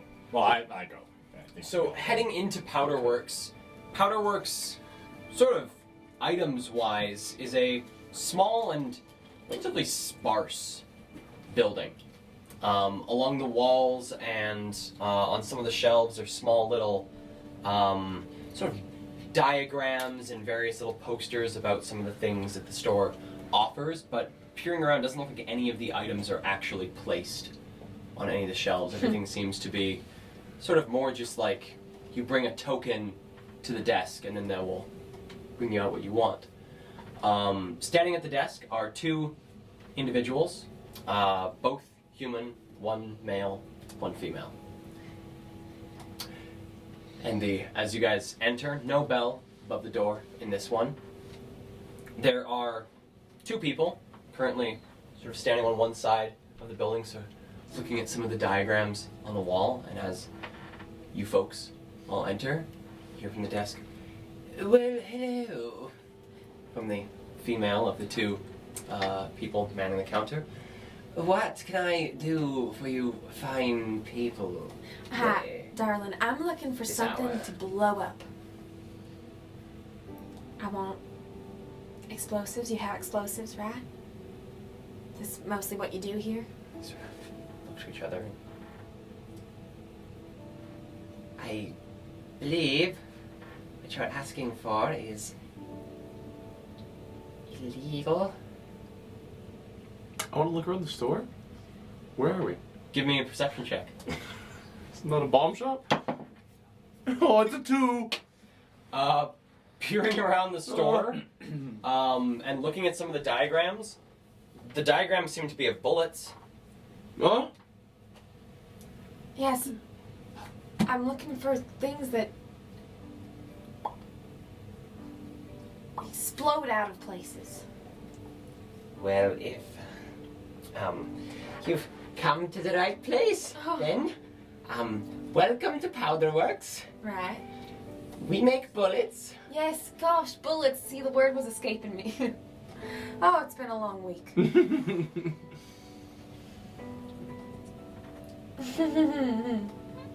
What can I interest you in? What kind of bullets do you have? Anything exciting? Well, yes, we do. I have some things that are very exciting.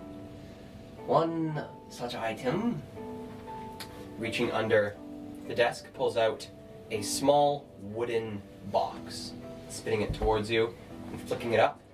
You see a line of 5 bullets, all placed in what looks to be sort of like a little foam holder. Okay. Each of the bullets sort of placed upright, and each one has a small little symbol under it. One is a little flame. One is a small, looks to be a, what is that called? Nope. X? Snowflake is the word. Cool. Another one is a lightning bolt.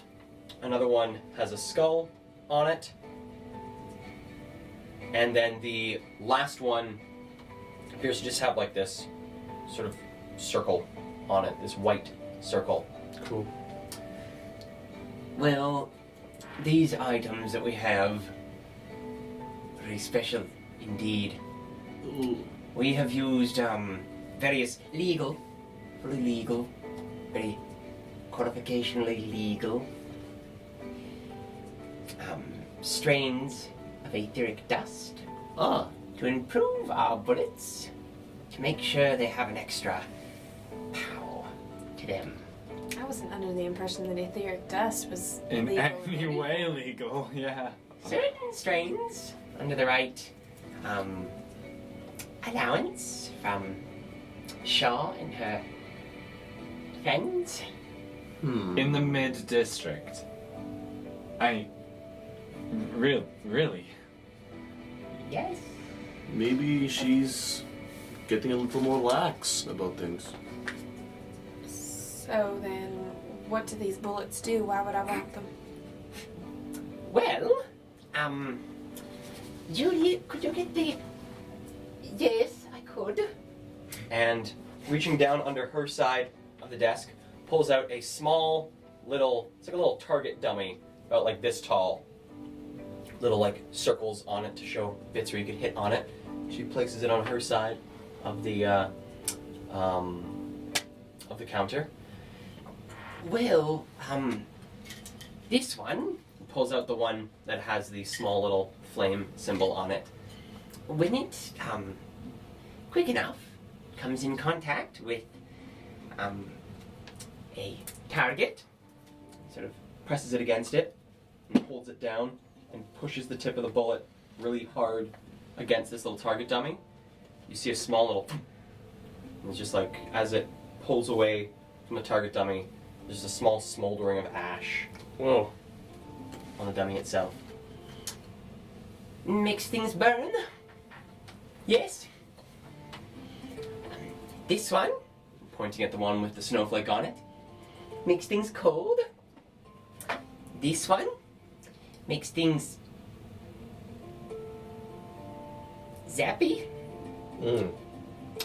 This one, don't eat it. This one makes loud noise. Like boom. Yes.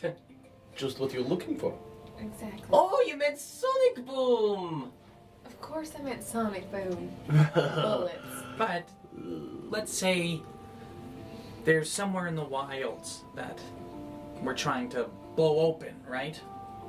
We're trying to breach it for something. Do you know where we could go to get something to breach said wall? In the wilds, of course. Explosives of that kind would be sold by the caravans on the outskirts of the city. And they never come in, right? No. Of course they wouldn't. Worrisome that would be. Right. Lots of aberrants. Aberrants and other The worst kinds. terrible people. Yes, they are. You know, we have somewhere to be. I think you should just hurry up and pay so we can get out of here. Oh no, I don't want them. Oh. Well, in that case, we really got to Closes get the going. thing. I don't want to be late for my appointment. Okay.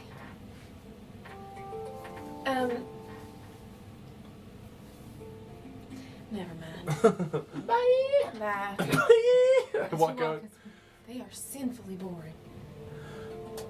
Speaking of which, sins are what we did, and Lodi brought up it's not too keen to ask for explosives in a group of 5 after we were seen at the site where explosion was. 3 days ago.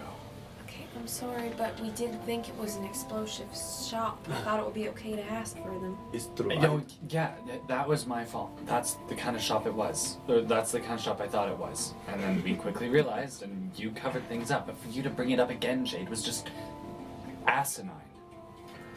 It's a big one. Should be more careful. I think it was fine. Don't need to get so worked up. I understand where you're coming from. It's fine. They're a couple old ladies. A couple of old ladies who could easily write a letter to the overseers. Oh, jeez. And then what? If 2 we days could be later, arrested. they'll find us in that building. Oh my god. I can't believe you're. Look, if they were gonna do something, they would have done it. Why don't we walk away and we're fine?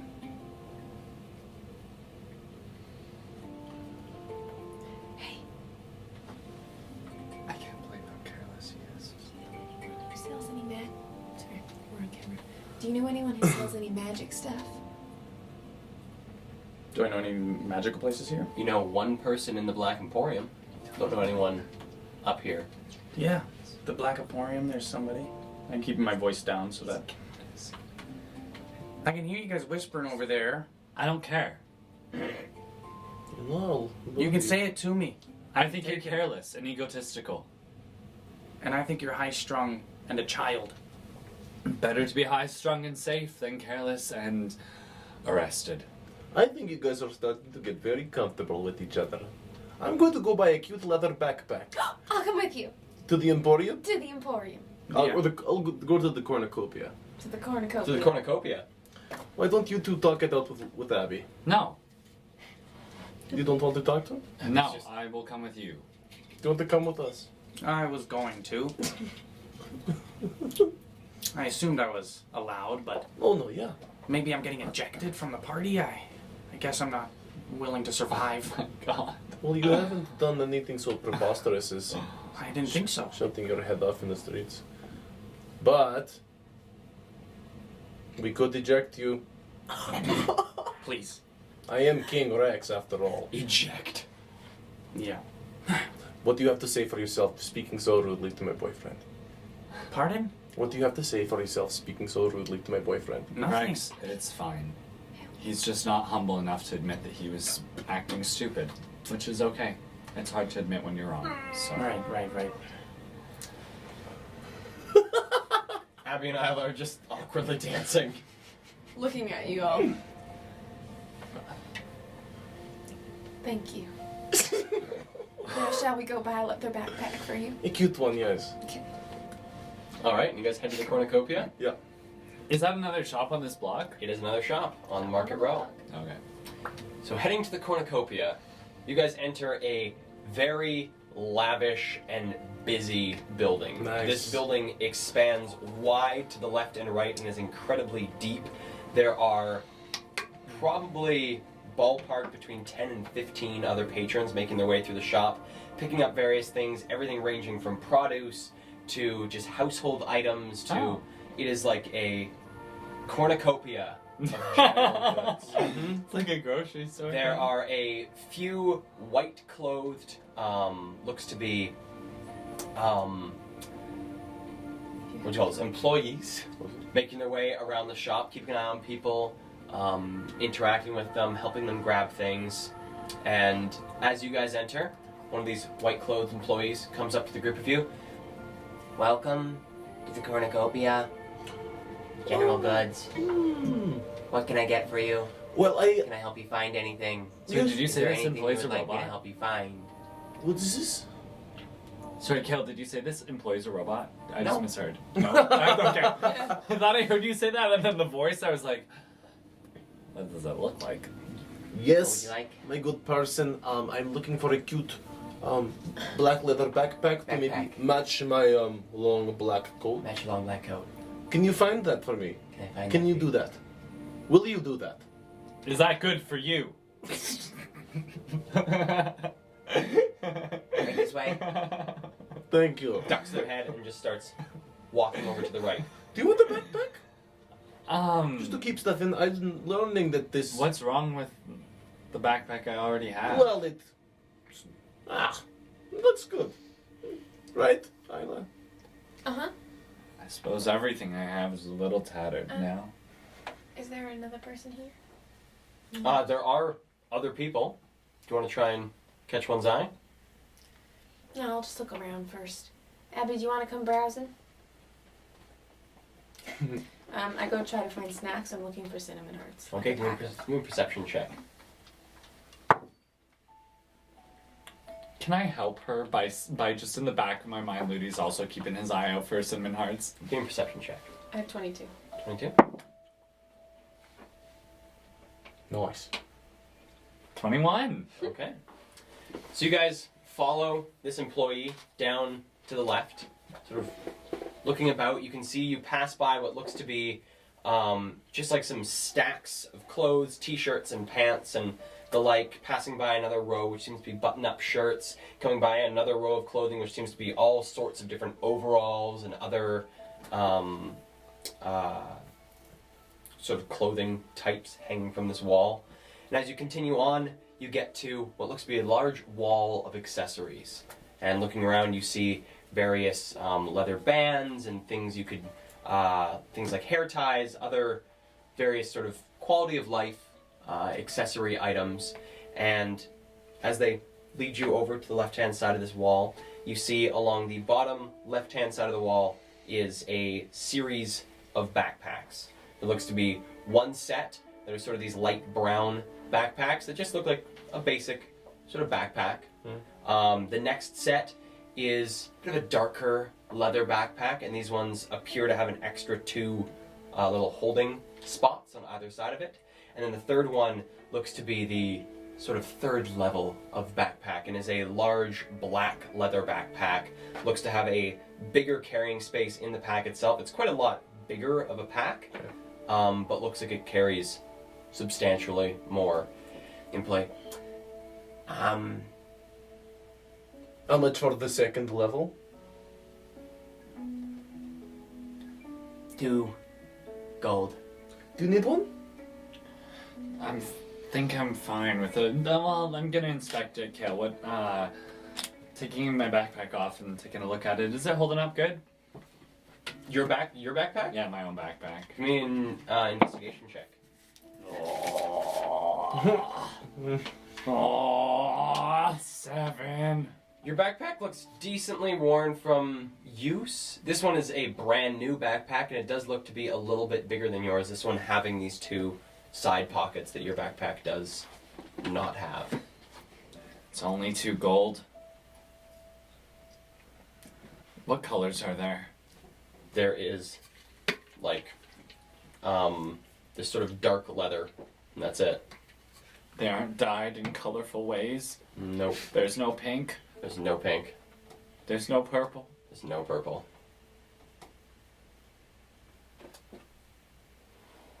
I'm fine. Rex, you grab the... Yeah, and then I take out 2 between each finger. Say, you can take care of the rest, can't you? I put on the backpack. Rip off the tag. Just like it's You should attached- save that in case you need to return it. I'll keep it in pocket. attached like a little bit of yarn. This little tag, wooden tag. Yep, keep it in my pocket. Thank you very much. I would like to say this whole time, I didn't come inside, and I've been standing outside with my arms crossed, and kind of just glaring off in the distance, watching people go by. Okay.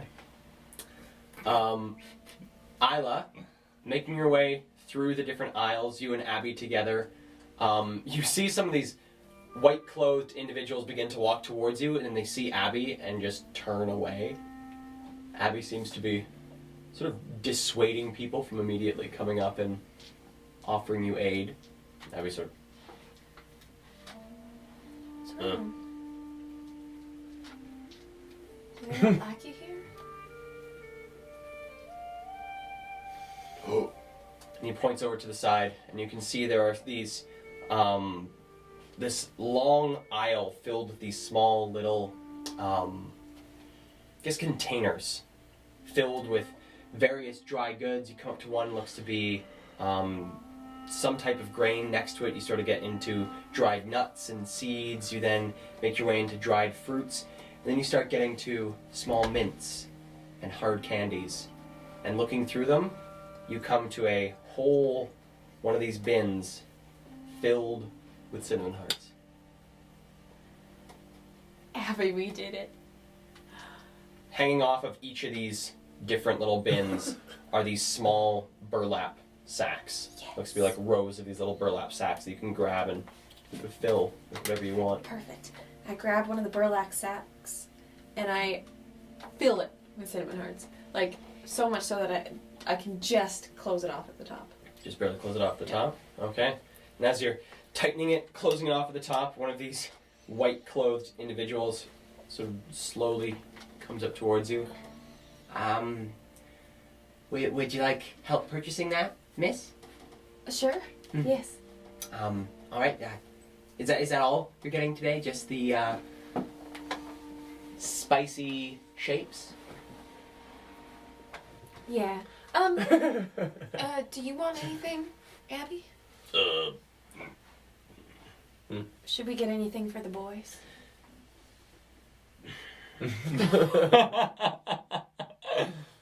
nope, just these. All right. He takes it in his hand and sort of feels the weight of it and goes, "Sorry, I'm new. I have to..." Reaches into a pocket on his side and pulls out what looks to be like a long metal bar with two hooks on either end.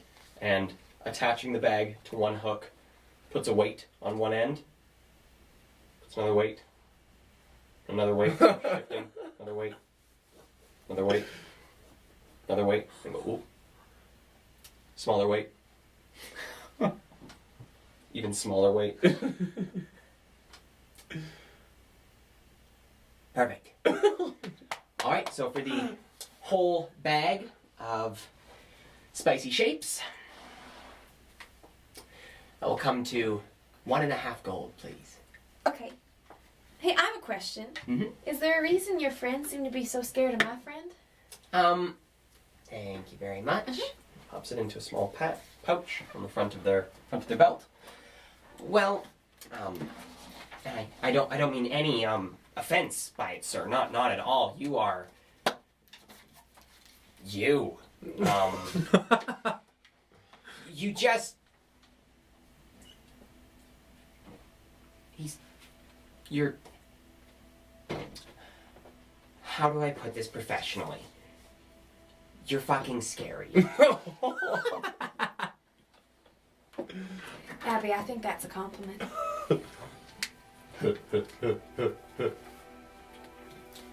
Thank you. Hey, thank you.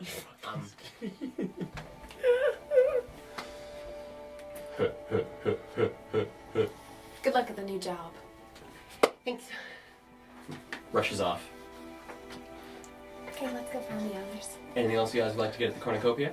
I've been waiting by the door for them. Okay. On the inside. Okay. So as you guys reconvene and head outside, you guys see Jade outside of the front. Okay. Watching the road. Anything happened out there while we were gone? Cool. I know a guy. Because you asked earlier about. Oh, magic. Probably shouldn't say it. Oh. Yeah, Okay. Where? Should we go see you him? probably know him too. Down in, you know where. Oh, What's yes. his name? Or her name? Or their name? His name is Zoram Seamist. Cool. And what does he specialize in? He specializes in etheric tattoos. What? Does he know him as well? That's Oh my legit. god, group tattoo. That's legit. Group tattoo. That's legit as balls. Resolve our issues before we get there if we were to do that. What would we get? A cinnamon heart. The Okay. thing is, it's permanent and it's on your body. But does it give you powers? Yeah, kinds, I suppose. We'll have to go and check it out, see what he's offering. But maybe if you're interested. There's a little gadget I'm looking for in the Black Emporium too. Something I dreamt about. And as we know, Your dreams mostly always come true. Probably Yep, shouldn't catch. mention it. dreams? No, the names. If we're being safe, we gotta be safe. Totally. Is there anything else we need from shops around here? Like at shops such as... Are there any that we've missed? I mean, there are, but... There are ones you haven't gone into. There's Helga's Herbaceous Remedies, Okay. the Alembic, Foundry Made, Thompson Brothers Rifling, Nessian Trailblazer, Protected Pedigree, and I believe that's it. Or- And the Prime Tech Imaginarium. Well, I did really want to go to the Prime Tech Imaginarium, but we can always do that another time. Okay. I suppose we should go to Black Emporium. Do I know if there's worthy armor in the Black Emporium, or would it be better to get it here? You know from your experience in the Black Emporium, mostly deals with contraband and things that are illegally brought into the city. So armor is... Not so often is it suits of armor. Armor is more often just sold in the mid district or even in the low district. But it is possible to find armor in the Black Emporium, just it's not as common of a commodity. Okay, Not a lot of contraband armor. well, I don't want to delay our travel to the Black Emporium, but I do want to know what armor is available. There is Protected Pedigree is a light armor specialist, Okay. and then Nessian Trailblazer, in addition to selling weapons, sells light and medium armor.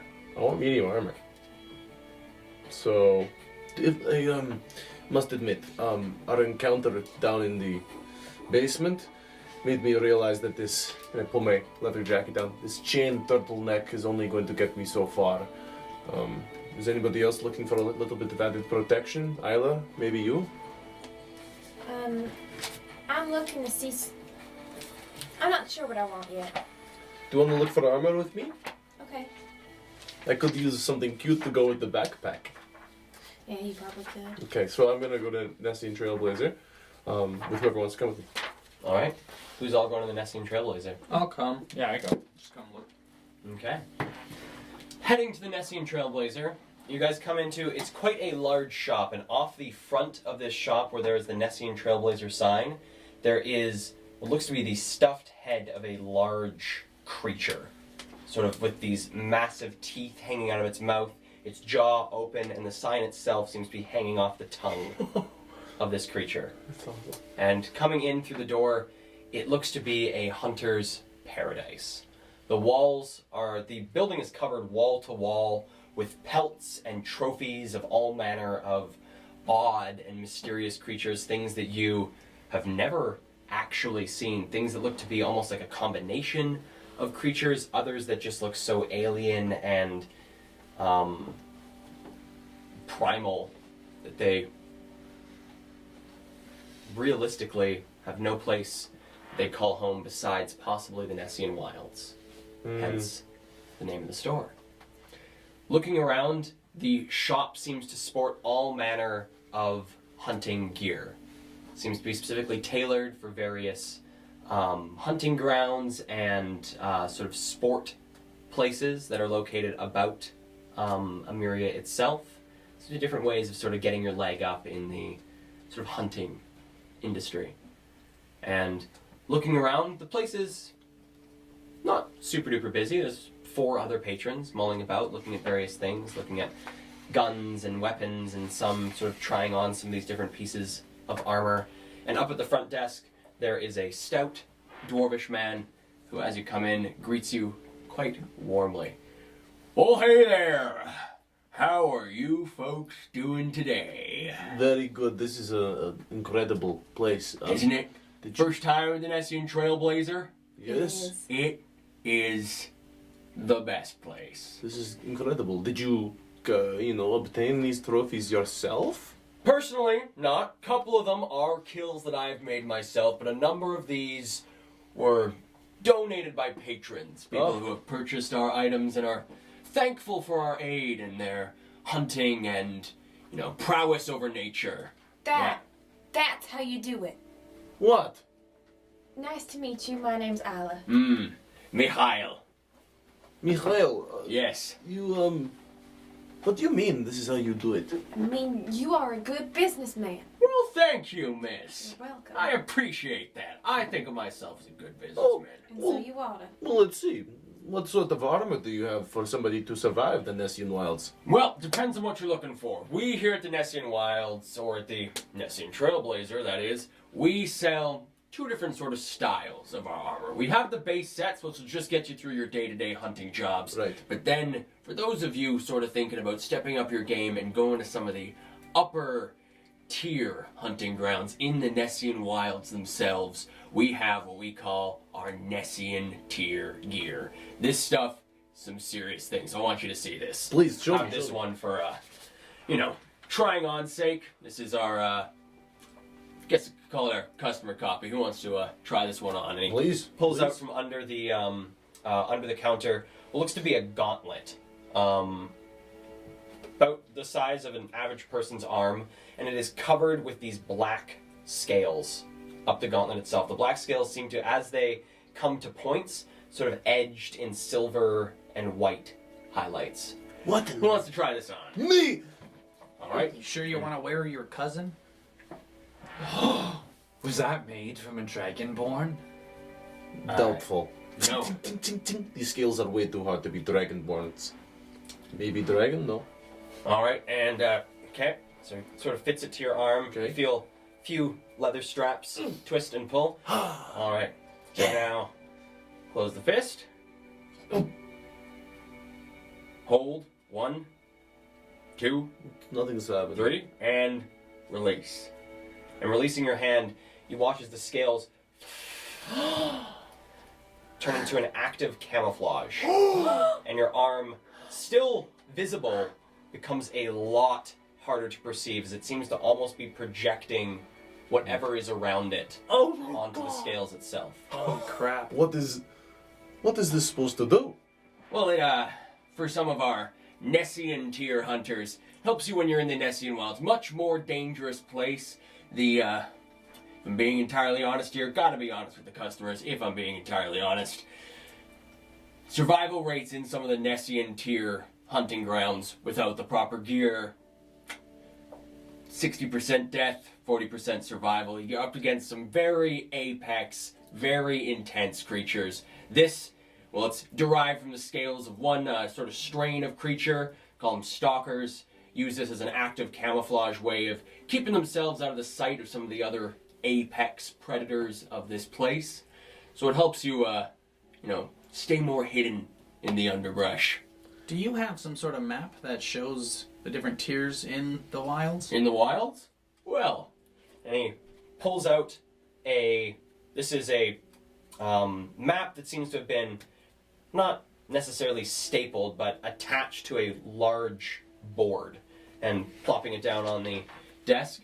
Well, you did come to the Nessian Trailblazer, and so it is my duty to tell you whereabouts you could go to spend your hard-earned gold on some real hunting. So, and he shows you what looks to be a large map of both Riss and then to the north, the Nessian Wilds. Huh. And in Riss, you can see that there are 2 different hunting grounds. Looks to the northeast of New Eden. There are another 2. There's one on the far northeast of Riss itself, and another one on the far northwest of Riss. There is a 5th down in the southeastern sort of peninsula Yeah. of Riss itself. And then in the Nessian Wilds, there are 3 different hunting grounds. So, these ones close to New Eden, these are what we call our beginner hunting grounds. Places where you're just going up against, just some regular old critters. We all know we're gonna win. They all know they're gonna die. Not a whole lot of risk, but we all get a lot of fun, hunting them, tracking them, getting the whole feel for hunting. Do they enjoy it too? No. Looking over at the one to the northwest here, this one heading over into the West Cliffs, you get into some more dangerous creatures. These creatures, a little bit more adapted to life in the harsher climate of the West Cliffs. These ones, a bit more dangerous. However, they have some excellent guides. You do a lot more mountaineering work in this sort of place. Now, over here on the opposite side of Riss, pointing to the one in the northeast, this one, a little bit more lax, a little bit more of a seafaring sort of style, a little bit more coastal, looking for things on the beach, a little bit of underwater work if that's sort of what you're into. Now, down to this one down here on the peninsula.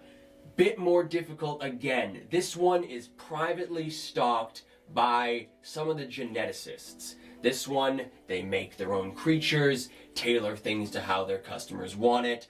Real great place there. Unfortunately, quite expensive. However, some of the best hunts you can find. Now, up in the Nessian Wilds, we have our 3 tiers. We have Tier 1, Tier 2, and Tier 3. Tier 1, that's where you're going to get a real hunting experience. These, you're not hunting the apex, you're hunting some of the Omega in the Nessian Wilds itself. Omega, geared towards surviving amongst these apex creatures, not so dangerous, real hard to track. Sort of gets you in that mindset. Now, moving what's the survival rate in Tier 1? Tier 1 survival rate, I'd say it's about 90-10. Pretty good chance of survival. People do die.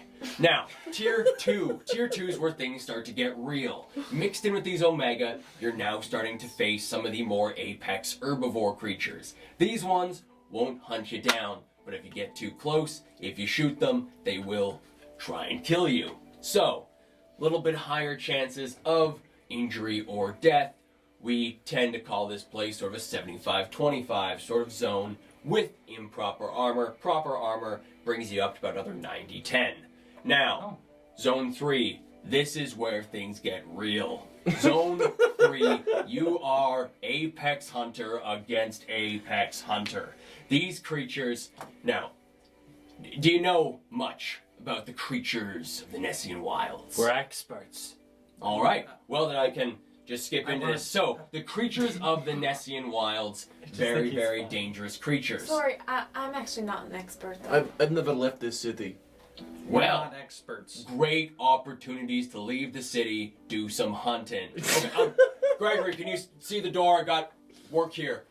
So, where was I? These creatures, Nessian They'll Wilds. kill So, us. Nessian Wilds, quick history lesson. We had the geneticists. They tried to bring the Nessian Wilds back from just a few trees. They were able to. Unfortunately, in the process, created something they called the Darwin gene. A gene that allows some of these apex creatures to splice the genes of things they eat, allowing them to evolve aspects of their prey. This means that in Tier 3, you're up against the apex of the apex. Creatures that when they eat each other, they become a better version of the two. Tier 3, we have survival chances as low as 2080. However, the glory and the money you can bring back from a Tier 3 hunt is incredible. What You kind of will money? Well, for instance, bringing back some teeth, other bits, parts, things that can be used, especially if you're able to collect stalker scales, something that can only be found in a Tier 3 hunt. Things like this could go for upwards of 1,000 to 1,500 gold per about 15-20 pounds of scale.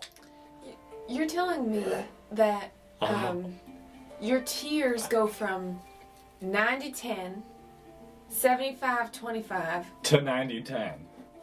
to 10-90. It's the life cycle. Sometimes she jumps.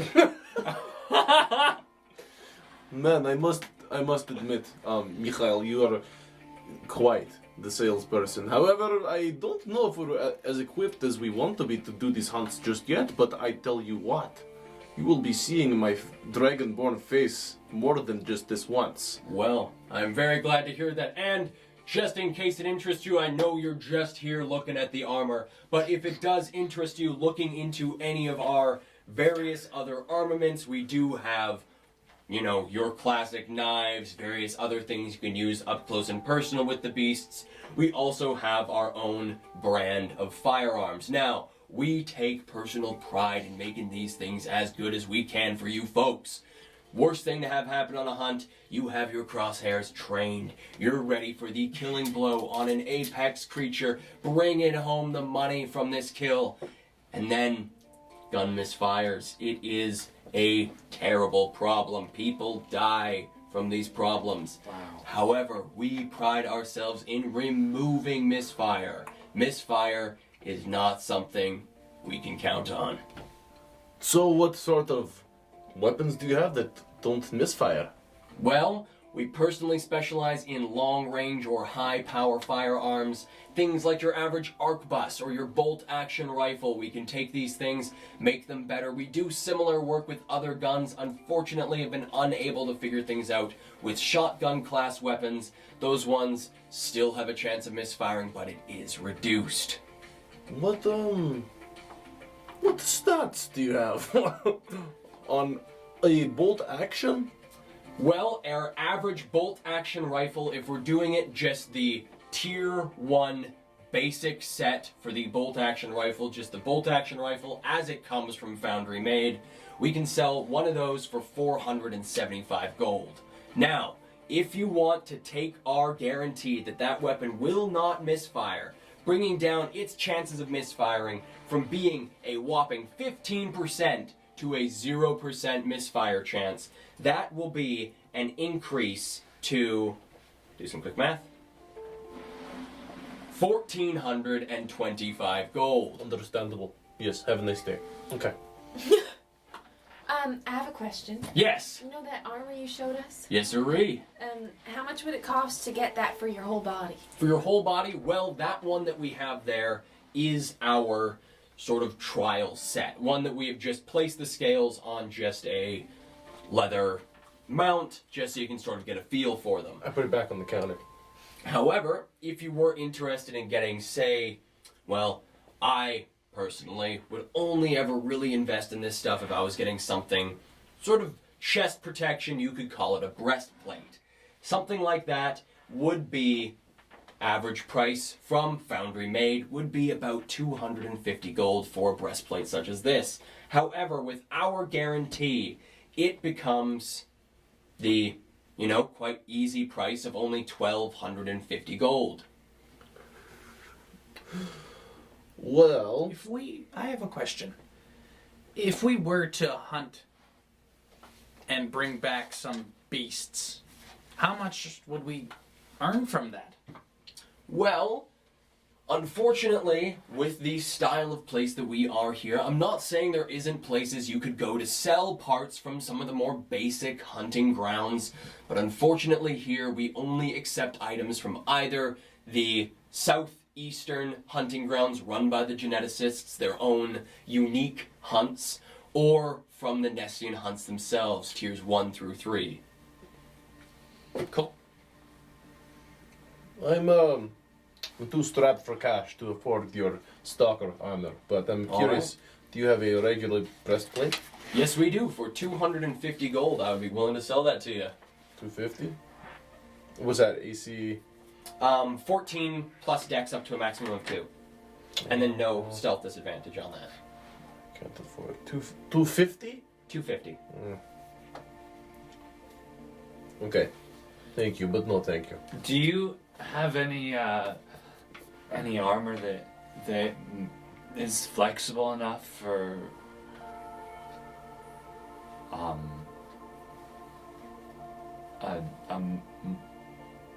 monk? Well, I have heard that some of the monks of the Tyrian Order don't really use a lot of mass on their bodies when they fight. Unfortunately, we do only sell things that are a bit restrictive to your body, but it's simply to offer the best protection. If, however, you're looking for things that would be lighter, easier to wear, more casual wear, I would check out the Protected Pedigree just a couple doors down. Thanks.